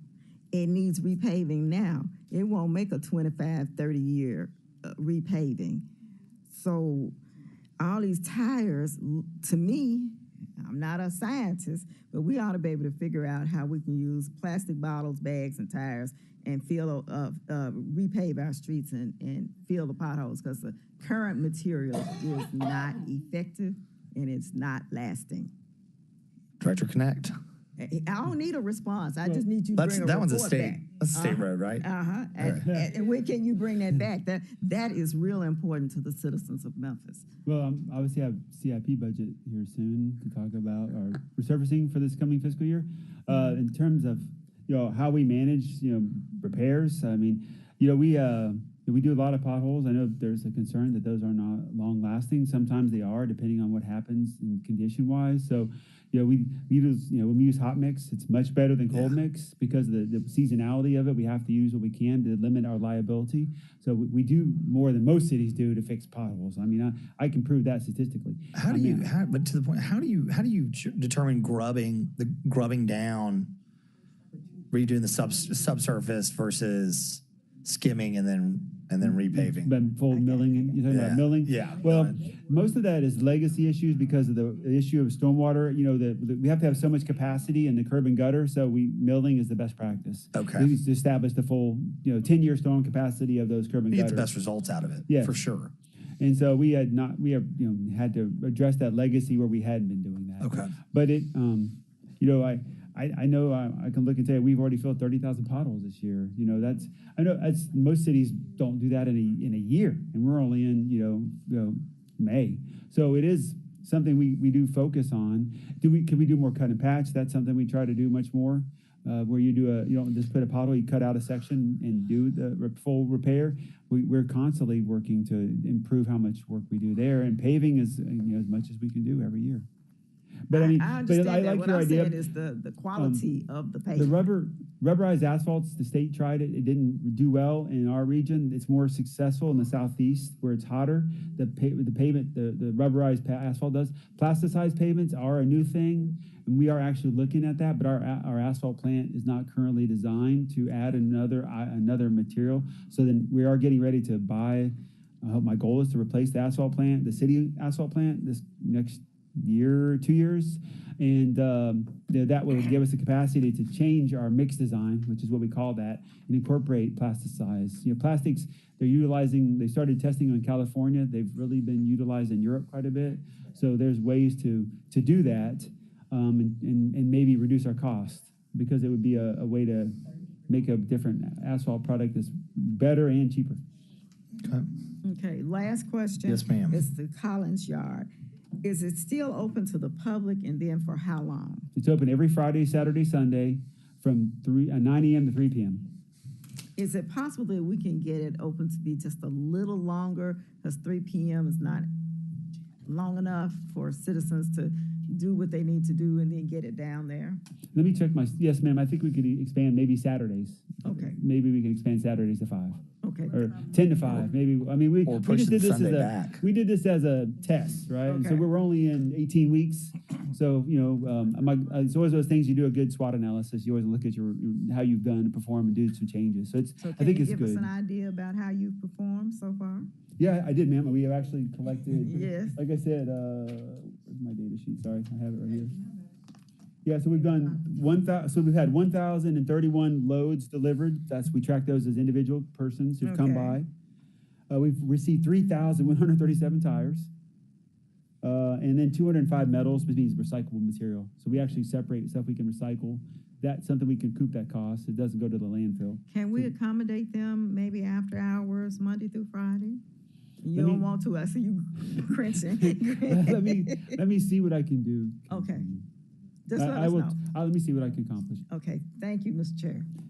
Councilwoman, actually, I've got Councilman Vice Chair Smiley and then Councilwoman Johnson. I just want my hands on a grass cutting schedule. The grass cutting schedule, I know you have one. it's already started. I want to see it. I don't have a schedule. It's complaint based.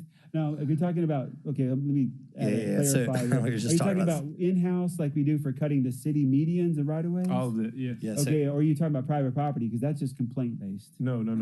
Public. Okay. So Yeah. the public schedule, and then I'll get in there. And I get to bother Nick Nick. about parks, but I want to bother you about public property. And then Okay.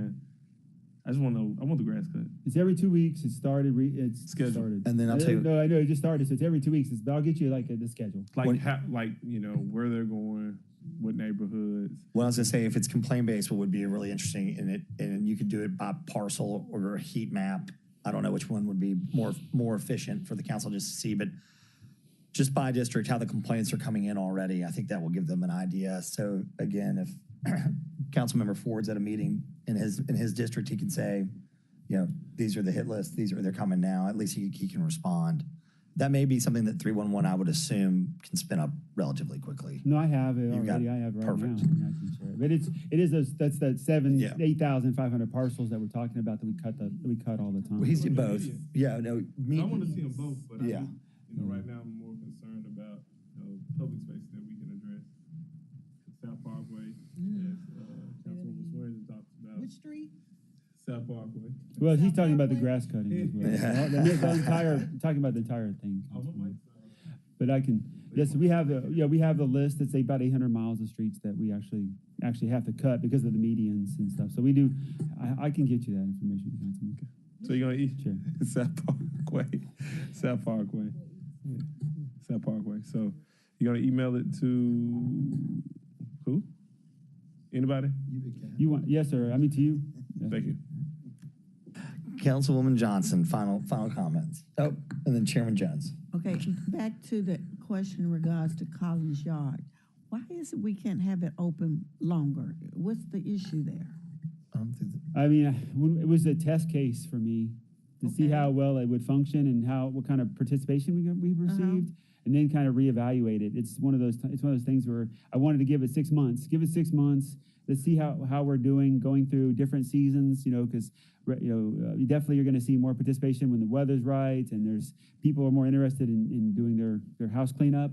And then also I'm trying to gauge from how much is that impacting illegal dumping, right? When we're now tracking illegal dumping and looking at But the it's back radius. to the concept of a service. Do you know that place is a lot nicer and easier to get to than go to the city dump? Oh yes, ma'am. I know. I mean, so you have people wanting to go there. So I wish we could.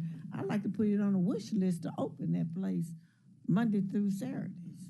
But I think what he's trying to discern, the thesis, it's not that shouldn't happen, but in order to demonstrate the data aspect, the thesis is that he should see illegal dumping coming down at the same time that the Collins Yard is being utilized more. If it doesn't, it just means that people have stopped utilizing the trash service they're supposed to be and are taking advantage. Now, it still could go in that service argument, which I agree with. Exactly. But but it really was more of a carrot for people that were illegal dumping. Yeah, It was a little of both. It was supposed to be People- both. It's supposed to be about being because more It was service. both because service nobody movement. wanted to drive all the way out there to those dumping sites. It's horrible to get out there. So yes, it did help, and more people who become familiar with it are taking it over there. So I'm saying that let's expand the time frame, open it up, and see. Let's monitor the data that way. I mean, if this is our wish list world, let's start wishing. Clean it up. Well, the dumpster days, I think the dumpster days did generate enough. We knew that there was going to be a way to help provide service to Yeah, citizens. I'm just gonna, we're gonna have to take all these as we get to wrap up, but if you can get us an estimate of the cost of doing that so we can at least have the discussion, that would be great. Chairman Jones, final comments. Final. But colleagues, I want to take you back to the 5-year expense, and I'm at Public Works, page 2 of 77. And Ms. Kadek, you probably can provide me a little bit more insight and background on this. The relation between what's going to be here and operating under asphalt products, and then our CIP asks for that too. That's the first part. But looking at this year's allocation, $5,056,250, after inflation, after COVID, after supply chain, 2019, asphalt products, $5,516,355. So I'm joking when I say this. You don't like us, Mr. Connect, because you want people having less than we had in 2019. You want folks to call us and complain so we can call you and complain. So I still get back to how can we expect to do more in an environment like we're in right now, when we're allocating less than we did 4 years ago for the same problems that we constantly have as a city. So, I mean, I understand, luckily, so the good thing about having your own asphalt plant is you control the cost a lot better. So if you compare us to the contractor, we've done a much better job of controlling costs. Has inflation had an effect? Yes, obviously inflation has an effect, but so does our productivity, and those things are variables that we manage year over year. Weather affects us year over year. It's how much we can actually get done.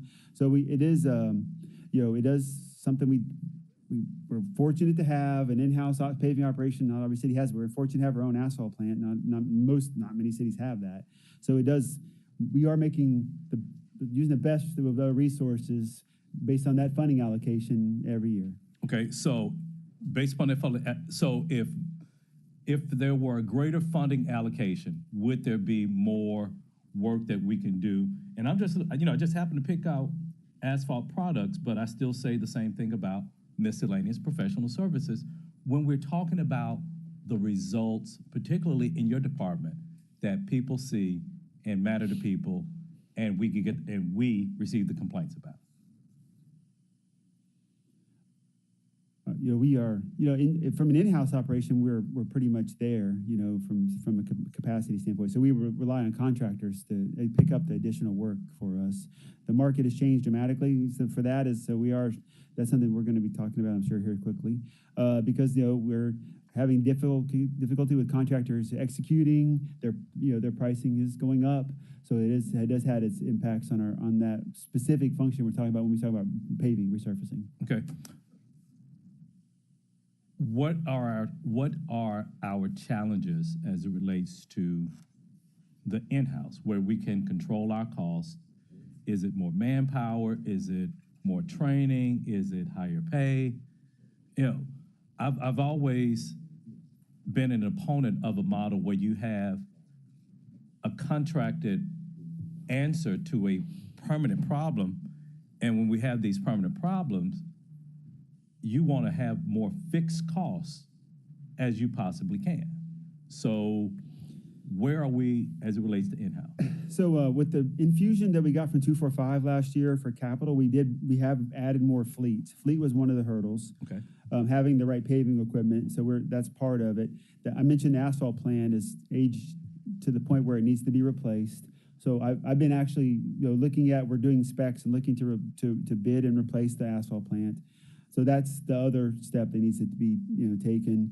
And once we have a new plant and we have the new equipment, we should be able to add we're looking at adding a second paving crew, and which would increase our capacity and capability. That's something I'm advocating for now and working towards now with the infusion of capital that we got from the 245 allocation for equipment.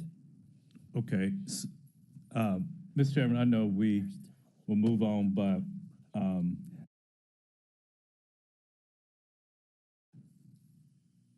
I still go back to, I didn't and I don't see a sense of urgency in this budget. I think that's quite presumptive. We could have a new mayor, we could have a new public works director in here. And so from the standpoint of having things and making an impact now, I still say I was expecting a budget to go out with a bang where we can really see some improvement. Thank you, Mr. Chairman. Thank you, Chairman Jones.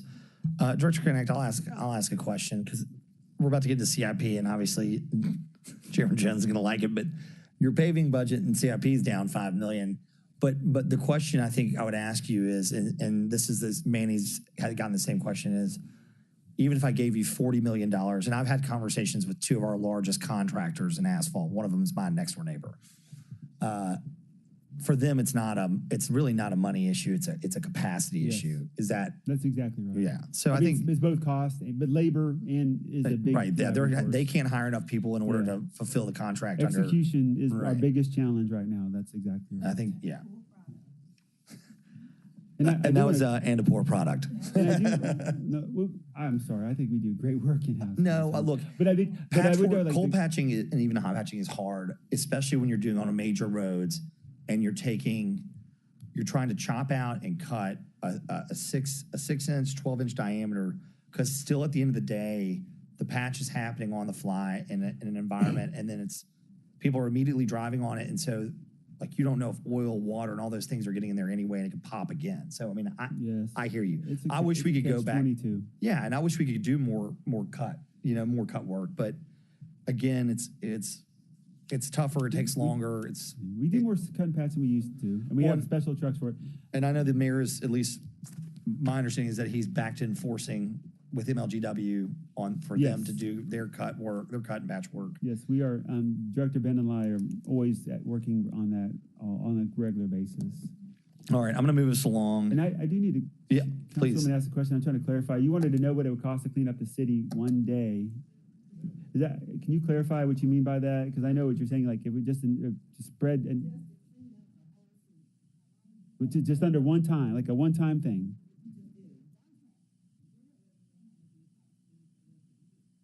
So I have a monthly cost for that. I have a weekly cost. I presented that to council, 6 months ago? I think 8 months ago, I did a presentation and walked through the ISL for grass cutting for both the private property and one, and it was, it is. No, she's talking. She's talking the whole. Talking about, It would take you 2 months to complete the one-time cleanup. Yes. I mean. Yeah. So. And it will have, obviously, we'd be contract reliant, and then having enough resources was the one thing. But and permission to get on people's private property and easements and all sorts of things that are. Yeah. I have that resubmitted. Perfect. All right, let's move on to your CIP, which is, I'm gonna do it really quickly for you, unless anybody has specific questions. 15 million down from 5 million this year. The out years are 15 million to 20 million years, and everything else is basically flat. And then you got the Channel Avenue, which is the President's Island deal we've been working on. Yes, sir. Any questions? Jonesy, you want to talk about asphalt more? Are you good? Just an explanation why. Yes, sir. Execution is the biggest factor. We have, we're trying to utilize about $20 million in active contracts from this fiscal year. So we're facing the challenges of we're awarding work, but we're not getting it done timely. So we're trying to find a path to get to that. It's not ideal, obviously, but we're working with the resources from the contractor side. Like I said, we only can do so much. So like I said, we recoup $6.5 million of that to fund the in-house paving. That's one aspect of it. The rest of it is contractor. And as I think we've seen, we're trying to get the contractors back to where they were pre-pandemic, so that their productivity is back up. We get more execution. So we're working on that as our strategy right now. Chairman Jones, floor is yours if you'd like it. And the list I handed out to you is the current paving plan for this fiscal year. So that's brown by council district. Also, just as a point of clarity, not every council district has the same number of lane miles. So that's something that we're talking about as well. And also, as I mentioned, the group that's doing the analysis, and I should make more copies. This is like an example of what they're generating. They're driving the street, generates a result. And this result kind of helps us to identify which streets are in poor condition, which are in good, which are are okay. And so we're hoping to have that here completed soon. Once I have that, and you can also go to the city's dashboard. Yeah, and it'll then give us a really good picture of, okay, what is the real need for resurfacing citywide? So, Ms. Connect, of the 20 million, how much would be carried over from last year into this year? Any? We have some carry forward. We had a problem with one of our contractors couldn't do the work. So, like, for example, that contract will be closed, and that money is going to be repurposed and added to this existing contract. And that's for one of the things we're looking at for South Parkway. We have had some funding where the either leftover funding from prior fiscal years, and we're re-encumbering it to the new contract. A lot of it is, though, you got to remember, we don't just do pave. We got to stripe. We got to do other things. We got to do design. We got to have. So what's the number, my guy? You got to give him a number. Yeah. So I think so some of the money is A&E money. So we have to go back and decide if it's going to be used for A&E, or we want to come back to council and say, hey, we want to repurpose A&E for construction dollars. Okay. Ms. Ford, for each division, can we have what the cover line carryovers are? And I think I I have it for No, public works. this is just going forward, so. I understand, Yeah. and the issue with carry forwards is they're still appropriating money now, so once it gets appropriated, it's not a carry forward, but I will share with you that of the resurfacing group 1 and 2 from FY23 has been encumbered, but we've only spent about $700,000 of that. So you're going to have 12 to $13 million that's going to carry over in your resurfacing asphalt into the current year. So you will have 12 or 13 carryover from this year. Then you will have this year's allocation. Plus we have approximately, I think, $4 million that was brought into paving from Fund 245 still cash. to execute on. So yeah. what's gonna help inform a lot of our deliberations is if we can have that across things going forward. That's 30, I'm sorry, go ahead, Chief. No, I was just going to say, so that is part of the CIP updates that we bring. And as I said in my overview, you still had not heard the second quarter update. So I'm sorry, the quarter. So we were going to do Tuesday, and I've asked Tristan, our CIP analyst, to update it through April, so it gives you a better clue of what's happened from March until April, because I will tell you for some of the divisions that Q coming into Q4 is some of their busiest times. So you get a lot of movement in that Q4. But we can certainly share with you exactly where we are as of the end of April for every division, Okay. for every CIP project. Great, thank you. Yes, sir. Thank Yes, you, sir. Mr. Chairman. Yeah, and I'll just piggyback. I mean, I guess my question, and I'm happy to have this offline because it's just time, and it may be something better shared offline. But honestly, with even though the dollars haven't hit the street, contractors are hanging out waiting for the federal infrastructure bill, the state's new $3.3 billion bill. North Mississippi just passed a massive infrastructure bill for the north part, or the state of Mississippi for the northern part of the state. That's going to cause a problem because our contractors are all regional players. And then you got Blue Oval on top of all that. So I'm concerned going forward.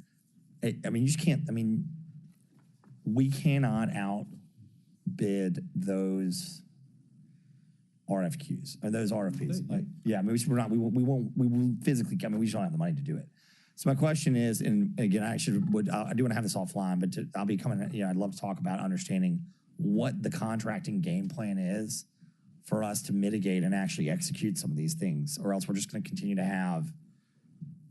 I mean, look, I go into meetings all the time and hit the talking point about how much more, the same thing Mayor Strickland's been saying for years, that, we were on 40, 50 years. We're now on a 20, 30 year. I can't quite remember. We had 20-year net cycle now. Like, how much work has been done to get us there? But in reality, we're going to start falling back behind, and we need to be able to explain to our constituents what happened and what we're going to do to deal with the contracting issue, because it's no longer an appropriations issue, it's an execution issue.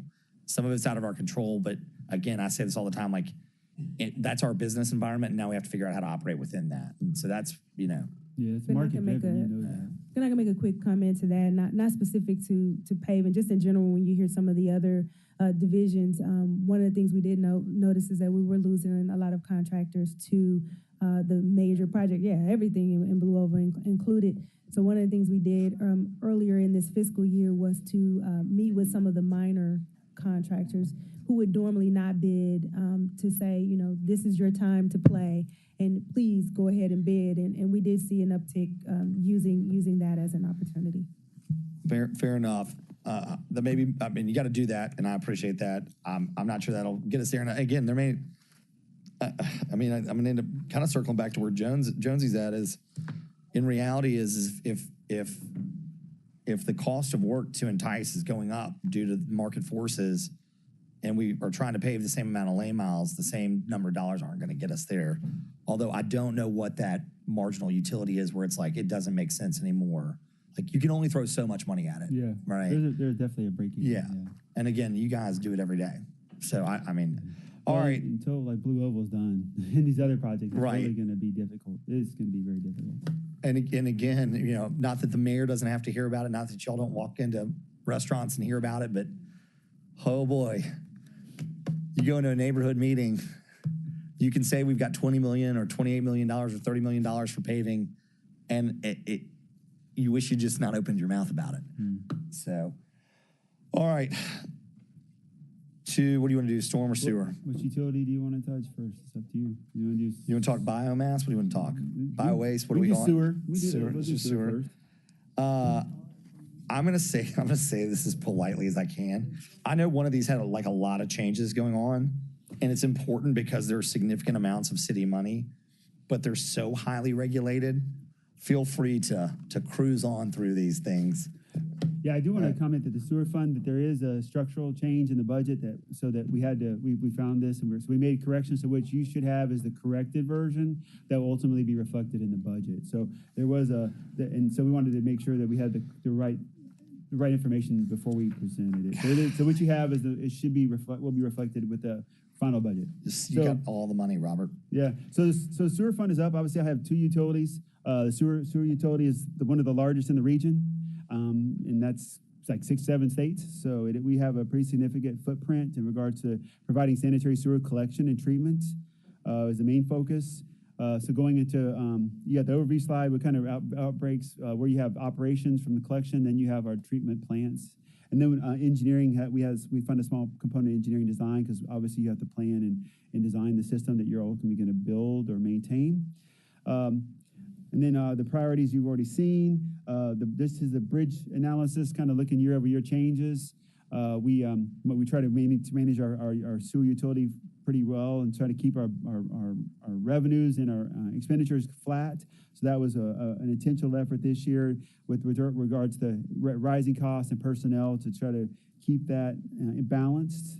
We're not advocating for a rate increase yet. But there will be potentially as we grow and have to make major capital investments, and we'll talk about that in the sewer CIP, that those things are on the horizon. So going down to the next slide, which is the program comparative spending, you'll see that we reduced the request from last fiscal year in environmental engineering, which is the actual collection system and treatment that we call environmental engineering, but it's the collection and treatment side, and everything else was just minor changes.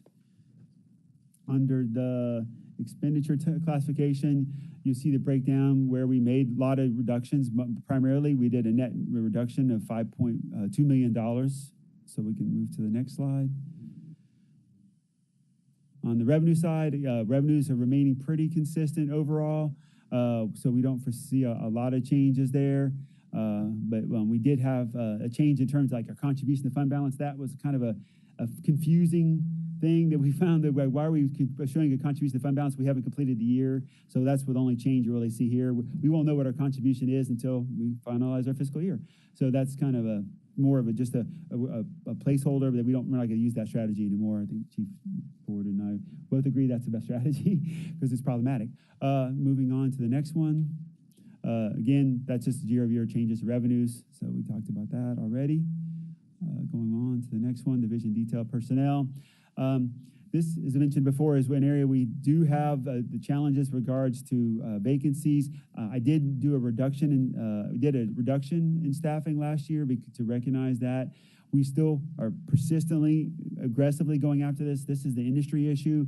A lot of wastewater collections and treatment facing this. I struggle because I lose people to other entities, because we train them and make them trained, and so they're going elsewhere. But most of these are registries. We are doing sign-on bonuses, retention bonuses. We're even doing things like that to be competitive. So I'm trying different ways to make a difference. But it's an uphill battle, especially with a commercial driver's license again, and these wastewater licenses. Next slide, please. Materials and supplies, chemicals, yes. So regulatorily, as you mentioned, I have a lot of requirements that I have to mandate. So one of the big ones is disinfection. We have to disinfect before we discharge to the Mississippi River. That is something we incorporated as part of our future MPDS permit, which is under the state. We use parasitic acid, PAA. The good news is we brought a company here, they set up shop, and now we get the benefit of them as a local entity, but we also have their number one user. Professional services, we got 3,200 miles of sanitary sewer to clean and inspect. It's very expensive. Costs have gone up for that. Our utility bill has gone up a little bit, but it's one of our major costs is what we pay MLGW for electric and water. I do have something good about that. We are looking to utilize the infrastructure IRA is the acronym for Inflation Reduction Act. There is a really good opportunity, so we're looking to spend about $20 million on a solar system. That's great. So I'm planning to do it. We're doing the study. We did the study. We're doing the design, and that will pay for itself. And like with that IRA, in about 8 years. So we're talking about a 15 to 20 megawatt site right there down at the South Treatment Plant, and will be huge. So I'm really excited about that. It's something that's really going to be a real big win for us to take it. So we won't be spending $13 million.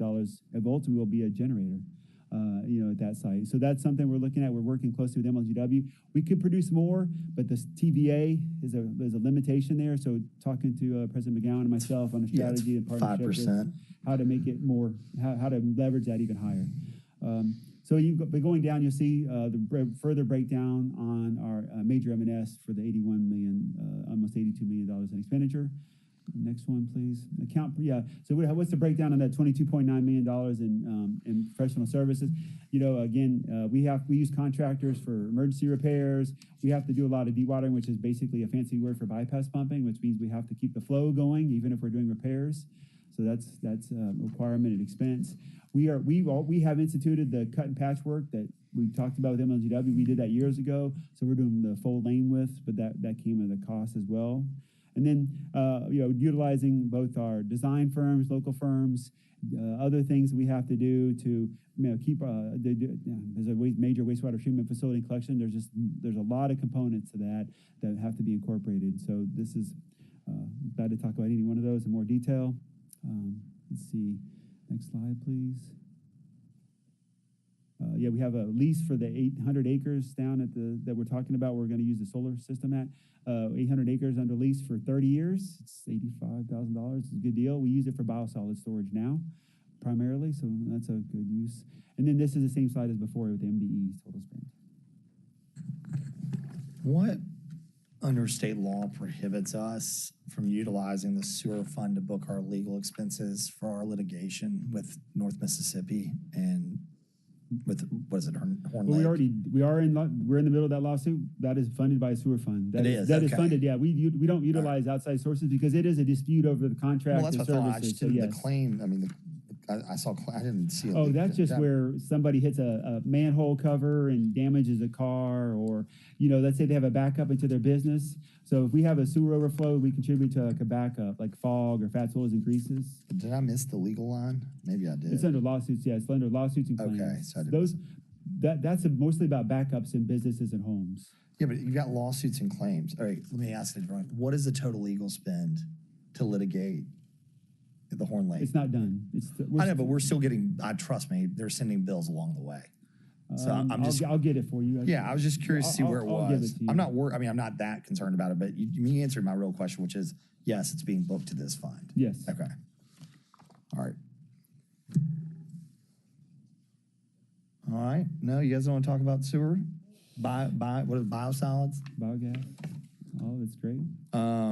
Okay. Let's move on then to your storm fund CIP. Are you on a sewer CIP? I'm in sewer CIP. Okay. Sorry. Thank you. That's fine.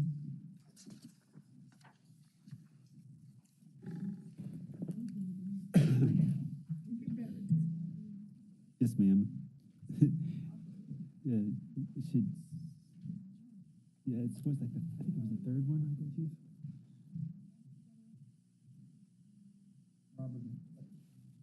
Director Connect, as you're getting into this, No, that's general fund. It was these funding sources in here we go.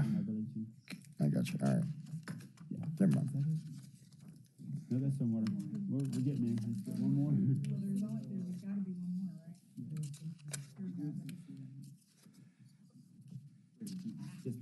I just have a general question. This may just be a dumb question here. You've got all these capital projects, and I know that you've been, and there always were more.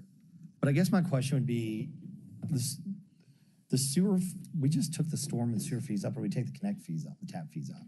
We did the tap fees. Tap when we fees. did a bulk sewer study and we did a connection study. So we changed the mechanism. So it's based on the water meter size versus parcel size.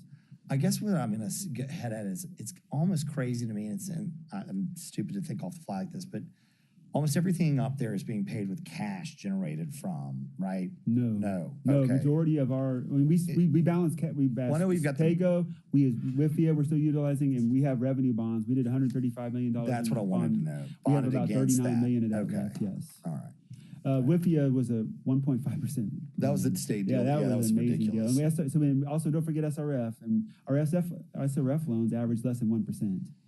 Man, I wish the state would do that more. Yeah. Well, they have, and then, we just got an ARPA grant for $102 million. So that's another thing that we're leveraging to help us offset our expenditures because, it's otherwise we would have used sewer revenue bonds or WIFIA or, cash.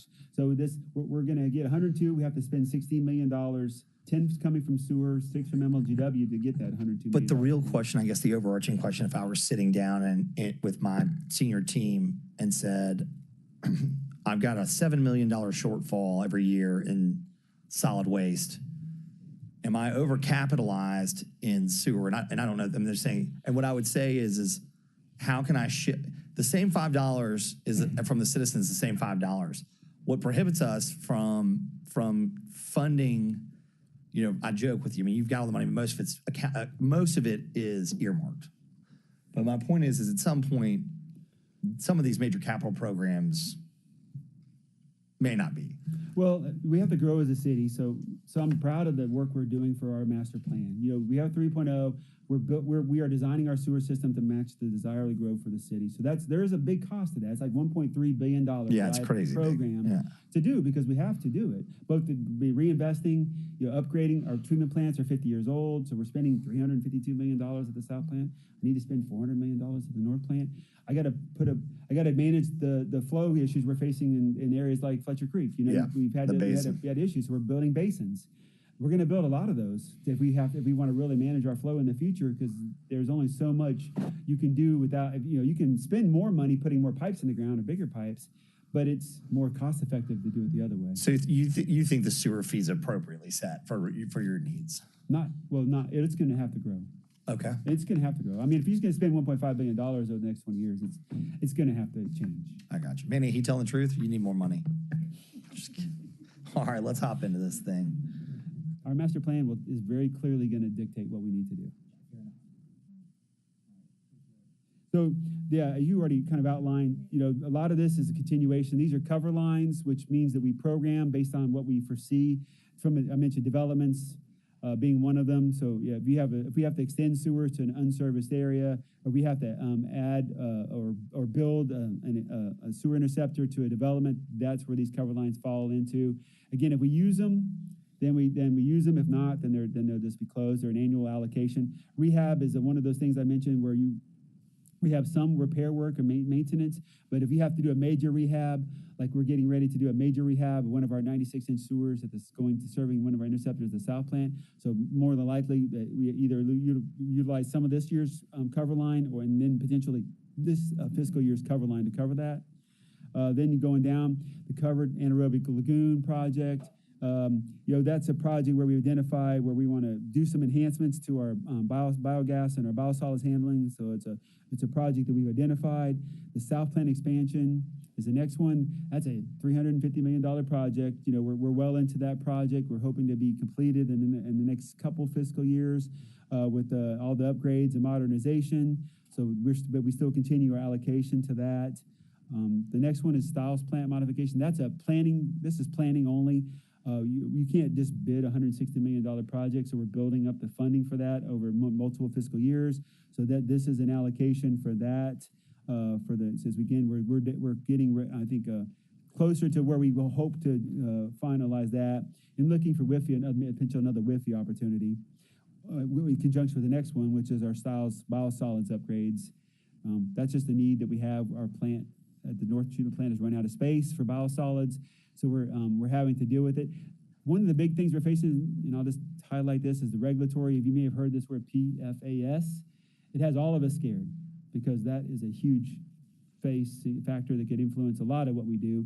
So we're advocating at the national level for the entities, municipalities, to be given some leniency in this regard, because these are forever chemicals that came to us long before the regulations happened. So they're per and polyfluorocated chemicals is what that stands for. So we're really going to be honing in on that. And then the last one is our sewer assessment and rehab. That's our SARP 10 program. That's the consent decree. And we are coming up in year 10 of our consent decree. It was a 10-year program. So we're deciding the path forward, what will ultimately be the leaving that program, the consent decree, making maybe re-entering into another one. There's a lot of variables into that. So that's all I have. If there's any questions on our sewer program. I know Councilman Canale's desperate to ask questions about the sewer fund. Nope. Okay. Chairman Jones. No, I just want to make a comment about Councilman Canale. If you smell the scent of bacon in here, he was in Washington bringing back some big dough for us. So I hope nobody's offended by that smell. I thought it was the swamp up there. All right, let's move on then to Stormwater Fund operating budget. Yes, sir. So, I'm sorry, Chief Ford.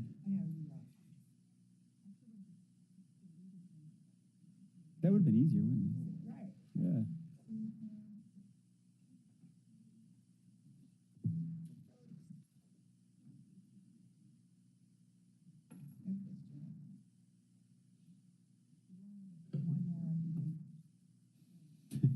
We're almost there. The finish line is near. All right, so this is my final utility. We have a stormwater utility because we have a separate stormwater and sanitary sewer, and we're very fortunate. Some cities have combined. So the next slide is an overview of the organization. The predominant organization is Public Works. There is a drainage design under engineering like there is sewer design. So, but this is 99% Public Works on that side. Next slide. This kind of priority-wise where we are. We have the master planning. We're doing a master plan for stormwater as well because we have to address flooding citywide. And we've been doing a lot of these analysis in these basins. So we're trying to move forward with the implementation of those products. We do have a new street sweeper map that I'm very excited that we'll have ready to demonstrate, where we're trying to we're going to have something that's going to increase our level of service for sweeping. That's something that council has been advocating for. So we're trying to get to that point. So that whole analysis and creating a map and doing a designated area thing has been close to fruition. So excited to demonstrate that soon. And then permitting wise, same as the sewer system, we're still working to negotiate with TDEC on a new MPS permit for MS4, and then some expansion. So next slide, please. On our bridge analysis, we did make some adjustments here as well. The prominent adjustment is, again, the contribution to fund balance. We're not doing that because, again, the same reason, didn't make a lot of sense, but there have been some structural changes. We did have some increases in personnel that we have incorporated into that. And in M&S, we did have some increases there, which will go in greater detail further down. Next slide. The program comparative spending, as I mentioned, most of the expenditure cost is on the public works side. There's a smaller component that is in the engineering side, which for their staffing for the service to stormwater fund. Then we'll have a breakdown on the further slides of where those increases are and the changes overall in the next slide. So as I said, we had some increases in salaries, which we're dealing with, increases in insurance. Those are some of the biggest drivers. We did have some increases in city shop fuel and some equipment repair. Those are incorporated here. And then capital outlay, some adjustments there. We utilize cash for our capital outlay, both in sewer and stormwater. And then some minor modifications in our professional services. And I have a detailed slide on that. And again, the major change in unassigned fund balance, where we're not doing that in that same shape form. The next slide is our revenues. We think our revenues are going to be relatively consistent. We did make a slight reduction based on the trends, but I do think that we'll monitor that throughout the year, but it's not material. With the growth the city's seeing, it's been pretty stable overall. The next slide is a breakdown of those revenues, some of those additional ones. We have, fines and fees, where we do collect those and from entities who violate the MS4. So we manage our, just like they do in industrial monitoring and sewer, we monitor the construction in the city to make sure they're compliant with our stormwater program ordinances. Going on to personnel, we have roughly 30 vacancies. There, again, this is Yeah, let's touch on that for very similar. There are a lot of those. There's the positions that were registry positions, and we're working on a regular basis to fill them. But this says only one position posted as registry. No, that's not true. I have a detailed one. There's a lot more than that. Okay. Yes, I don't know why this slide is a representative of what's posted, not what is on the registry. So okay. I don't know why that's there. That's an error. I apologize. But generally speaking, the stormwater positions that are open, what are generally? Yeah. Heavy hitter. What's your biggest need? It is equipment operators and pipe layers, if I recall, are the ones that we generally, those are skilled trade positions. Let's see, let me get you there, I'm sorry. So, for example, in that one, you have equipment operators, sewer stoppage operators, pipe layers, inspectors, pollution control inspectors, pollution control aides, a lot of equipment operators. Number one is equipment operators and heavy equipment operators, and crew persons. Are there other ones? And then some technical ones, some program coordinators and engineers and automotive technician staff. This is more of a Chief Smith question, but it's affecting every division. Are we hiring people with CDLs? Are we offering to hire them, pay for their training? Yeah. Yeah, we have a program that we just initiated where we're sending them to school, paying for them to go to school, with the caveat that they have to sign a 2-year deal once they get their commercial jobs. And then we also do in-house training and do some other things. We're obviously trying to do it all. Yeah, good for you. Whatever it takes. All right. That's operating. Is there any more questions? Like M&S, you got M&S, which is, Oh, sorry. Yeah. I don't know. I thought we were rolling faster. Major That's all M&S, obviously. Yeah, professional services. It will be detailed on the next slide. Outside vehicle repair and outside equipment repair. Actually, we do a lot in-house. We just built a new facility out in Fraser. Welcome you guys to see it. We have the grand opening where environmental maintenance is relocated. Now we have our whole entire, we're calling it our maintenance compound, where sewer and drain maintenance and heavy equipment are all there. But we actually built a new shop out there, so we're doing a lot of our equipment in-house now. And then, we have a lot of heavy equipment that sometimes you can't do it all because of whatever reason. So we do some contracted. City shop fuel has affected everybody. And then there's varying lines going down. Then there's 28 under 100,000. Moving on to the next one. Professional services, the vast majority of that is grass cutting and trimming and spraying litter.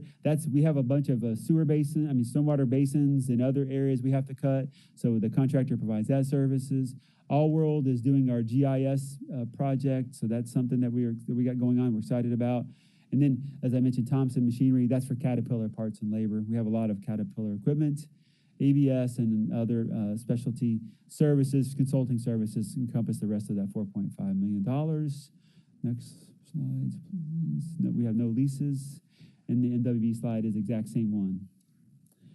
That's all I have for the operating for stormwater. All right, let's move on to CIP. And just looking at your CIP, and if council members want to go deeper, that's fine. I think we can cover page 1, but if you'll touch on three things for me is they're all cover lines, so I know that typically you come back, but will you talk about why the significant increase in the out years? Sure. Year over year, and then the out years of design and drainage cover line, and what's driving that, and then I know Councilwoman Robinson, like sidewalks, probably wants to talk a little curb and gutter action. So what's going on with drainage cover lines? So we have been awarded a WIFIA opportunity in the stormwater and that's utilizing the master planning outcomes that we're working on. So we've identified ways to leverage. So we did a stormwater bond revenue issuance, the first one ever. So we're trying to leverage the $25 million left there, plus some capital pay-go, stormwater pay-go, and WIFI all together. And all that's going to be utilized in both these cover lines, design and drainage cover lines. So one's going to be the work, one's going to be the design, one's going to be the actual construction. And I'm assuming that this And we're is going to going do to be. that as a CMAR, just to clarify. Well, and I assume what's going to drive the projects are the sensitive drainage basins that have already been identified, et cetera. So Yep. if council members needed to go find where that was going to occur, a lot of that work is already published. Yes. Yeah. MSQ2 program is on the website. Where we've been Councilwoman Robinson has been a great partner because we did a project down in her district not too long ago, and so we do try to work very closely with each of you as we do our public education and outreach, and we're doing that because we want the public to know what we're doing, because there's always a question, why are you doing this construction? So we want to get ahead of that. Okay. Let's talk a little curb and gutter. So this is not related to sidewalks, but because of the fact that our curb and gutter system is designed to convey stormwater, we have to maintain it. It's a part of our actual physical right-of-way, so it's funded separately. Where asphalt paving is done by that one fund, but that concrete curb and gutter, because it does serve a stormwater function, is paid for under the stormwater. How do you go about identifying with $500,000 where and how to apply curb repair and resetting gutters, or is it literally just a ongoing list? It is an ongoing list. It is. We funded it heavily for the previous years at $2.5 million, and we got caught up. Okay. Because we did a lot of investment for numbers of years, and so we're facing contractor shortages again. So that's one of the things that's challenging this, and so it's an execution. And then we don't do this in house. We've looked at in-housing this, but we're not there yet. It's resurfacing streets. It's just going out there and identifying and replacing damaged curb sections. Okay.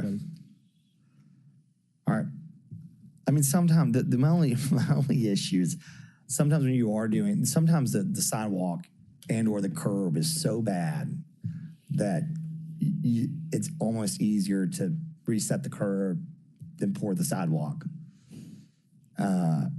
If it's a private sidewalk, unfortunately, we have control over one thing, we don't have control over the other thing. It's just different. Who's responsible? Yes, when it's look, I know it's a best practice, and we need to move on. But in a city like Memphis, Tennessee, when the average home price is where it is, and the average income is where it is, and the cost of concrete is where it is, the idea that our citizens can afford to fix, or even at a minimum, get a landscaping contractor to stem cut, to root cut, to stop what usually causes a lot of the crumble or the popping, which is roots underneath.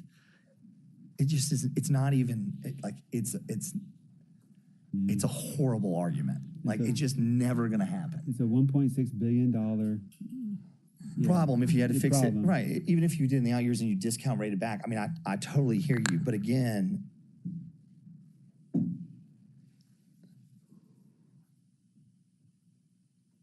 you can't go back and say we shouldn't have annexed this area and we shouldn't have built roads to that area. That was 30 and 40 years worth of mistakes, and it's taken us a long time to get out from underneath that. But again, in reality, all collectively, and I do mean all of us in this building, cannot sit here and say someone's going to come along and fix that sidewalk. In the majority of neighborhoods, including middle-class neighborhoods, somebody making $40,000 to $60,000 a year, living in an $80,000 to $100,000 home, that gets a $5,000 bill or estimate to repair their sidewalk, just can't do it. And so, yes, it would be insane to try and pass a $1.6 billion sidewalk cover line. But at some point, if we're serious about stabilizing neighborhoods, you have to start with some sort of concentrated demonstration block so that the property values come up to a period and a point in time, and incomes are coming up to a period and point in time where homeowners can't afford those repairs. I think we're asking the wrong question maybe, but now I'm getting more philosophical. I think City of Knoxville tried, and they even struggled. They tried it. I got it. You're talking about a whole different. Yeah, look, we're talking demographic, about housing values, income levels, Yeah. all these things that again are so multi-pronged. It's just at some point, like whether it's through grants, public-private partnerships, subsidies where we're paying up to $2,000 for a repair of a private sidewalk, or even $1,000. I mean, we just have to start looking at it differently. And in particular, like, again, just to use Orange Mound as an example, like Orange Mound's property values have depressed so far that it's just impossible. So the only way is to have some sort of subsidy or public infrastructure injection of capital to even have an attempt to stabilize that neighborhood. Without it, it's uninvestable. And I don't mean that to take a dig. That's a bankable fact. That's a valid. Yeah. That's a valid point. There's multiple factors that go into that. You're exactly right. Totally. All right, Councilman Swearingen Washington, I think wants to hop back to the general fund and/or CIP budget for Public Works. Councilman Swearingen Washington. Thank you, Chair. We would like to. It seems as if one project is missing on there. Yeah, the South Parkway project is not going to be in that project. It's going to be it's a rebuild. It's not a resurfacing. So they're different. It's going to be handled separate and apart from the resurfacing. Under the CIP funding? Yes, ma'am. It's like because we're not going to do a resurfacing. It's going to be a complete roadway rebuilding project. So it's going to be bid or handled separately apart from that list. But it is. Like I said, we have the funding, I think, identified right now, and I'm hopeful to get you a final answer when we're going to start this year. Is it other sources of current projects? What are you thinking, Chief Ford? It's a reallocation from another contract. Okay. So we're going to be canceling a contract that has an allocation of leftover funds, and we're going to be repurposing those funds. So we're looking to do that in the next, I think 30 days. Yeah, 30 days. So this is what I would. It does feel so much better. This is what I would suggest on Tuesday. If you could bring a resolution preparing it, because then it'll be read Tuesday in committee, and it'll basically say funds to be identified by the administration. I think Chief Ford's usually pretty good and Director Connected at finding these scrape. But if you have a source of fund, I think to several council members, they would ensure it. And so I think probably the best way to do that is to memorialize that in a resolution, knowing that the administration is going to identify those funds. I think that would suffice. Well, I don't think he wants to say it publicly because it looks like it's a contract. Yeah, issue. we have the funds identified. We just got to manage the process of unencumbering and moving it from one existing contract to another contract. Yes. But by the time it hits the floor, you'll have that identified so that we can put it into a. So if we take it up on the 16th, right, then it'll be down for full council on. Was that the 13th? Will you have the funds identified so we can put it into the resolution reappropriating the money?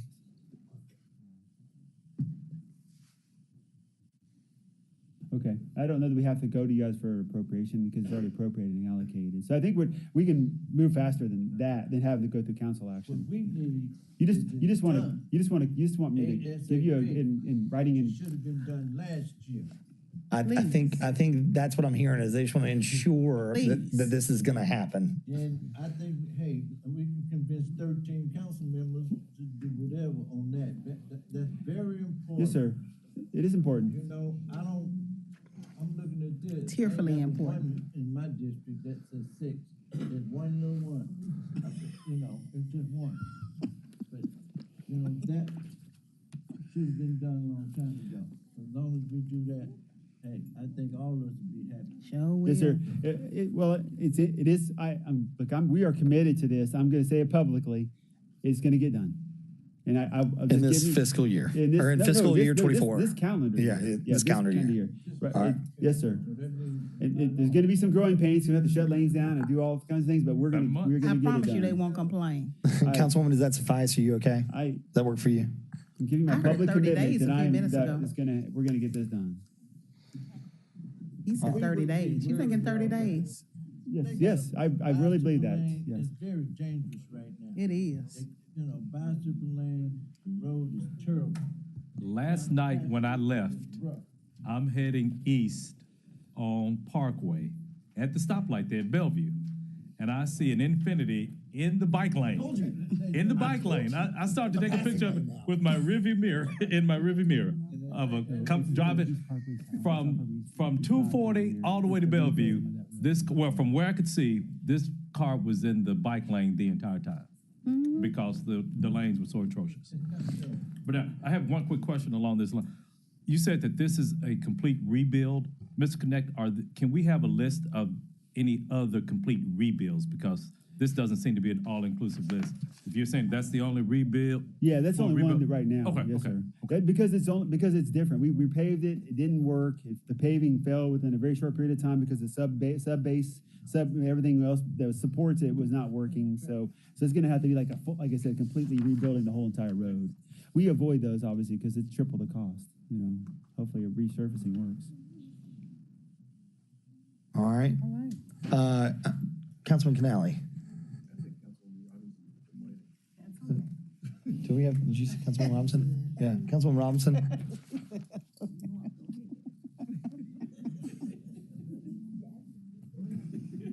I don't think we had you in the queue, but that's because we just may have missed it. Thank you, Chairman.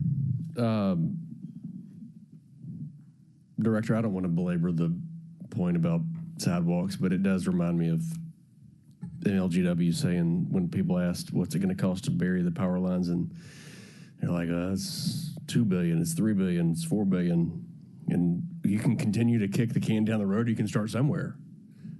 I mean, and I won't say anything else about it, but the curb and gutter, $500,000, and the bridge repair cover line, $500,000. That certainly can't be near enough what we need every year, right? Well, so the bridge cover line is not for bridges, the decks. It's for like stormwater enhancements where there's a restriction in the capacity because of the design of the bridge. So that's why it's funded separately. You have a bridge that's general fund, and you have a bridge that's stormwater. So one's for conveyance, for stormwater upgrades, and it is right now because we don't necessarily have a project identified for stormwater. It's a cover line for the bridge. So if it doesn't get used, then it doesn't get used. The curb and gutter, though, yes, every year we're spending $500,000. We have spent more of that in the past, but I think I told the chair we got kind of caught up with our historical list. So now we're just kind of maintaining what we have. So $500,000 is enough for maintenance, maintaining what we. Yes, sir. Okay. I mean, we're having an execution issue, so it is working for now. Thank you, sir. All right, I think that's it. You made it. Thank you. Barely. Robert's got all the money. All the sources of funding, everything.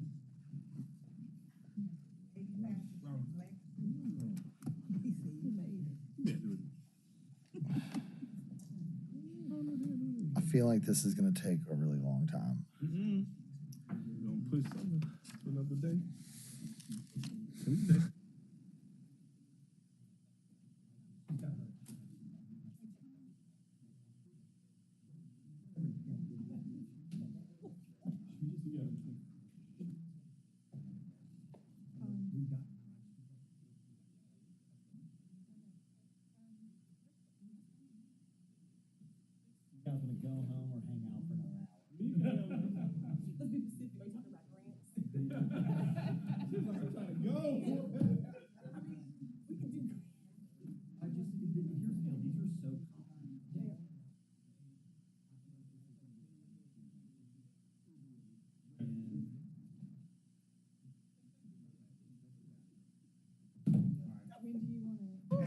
I'll get with you and find a time because I know you've got a travel schedule. We'll see y'all another day. She's traveling on the blue dates. Yeah, I think she's the 26th. Hey, what's our schedule for Tuesday looking like? Have you seen it? You haven't seen it? Don't pack up so fast. Don't pack up so fast. I'm gonna get. It's busy. Okay, we've got 3 or 4 wrap-up dates we can put this on. These funds are, the purpose is you're not going to change the funds, but it was to inform the council of the flow of funds. Yeah. All right. We're adjourned.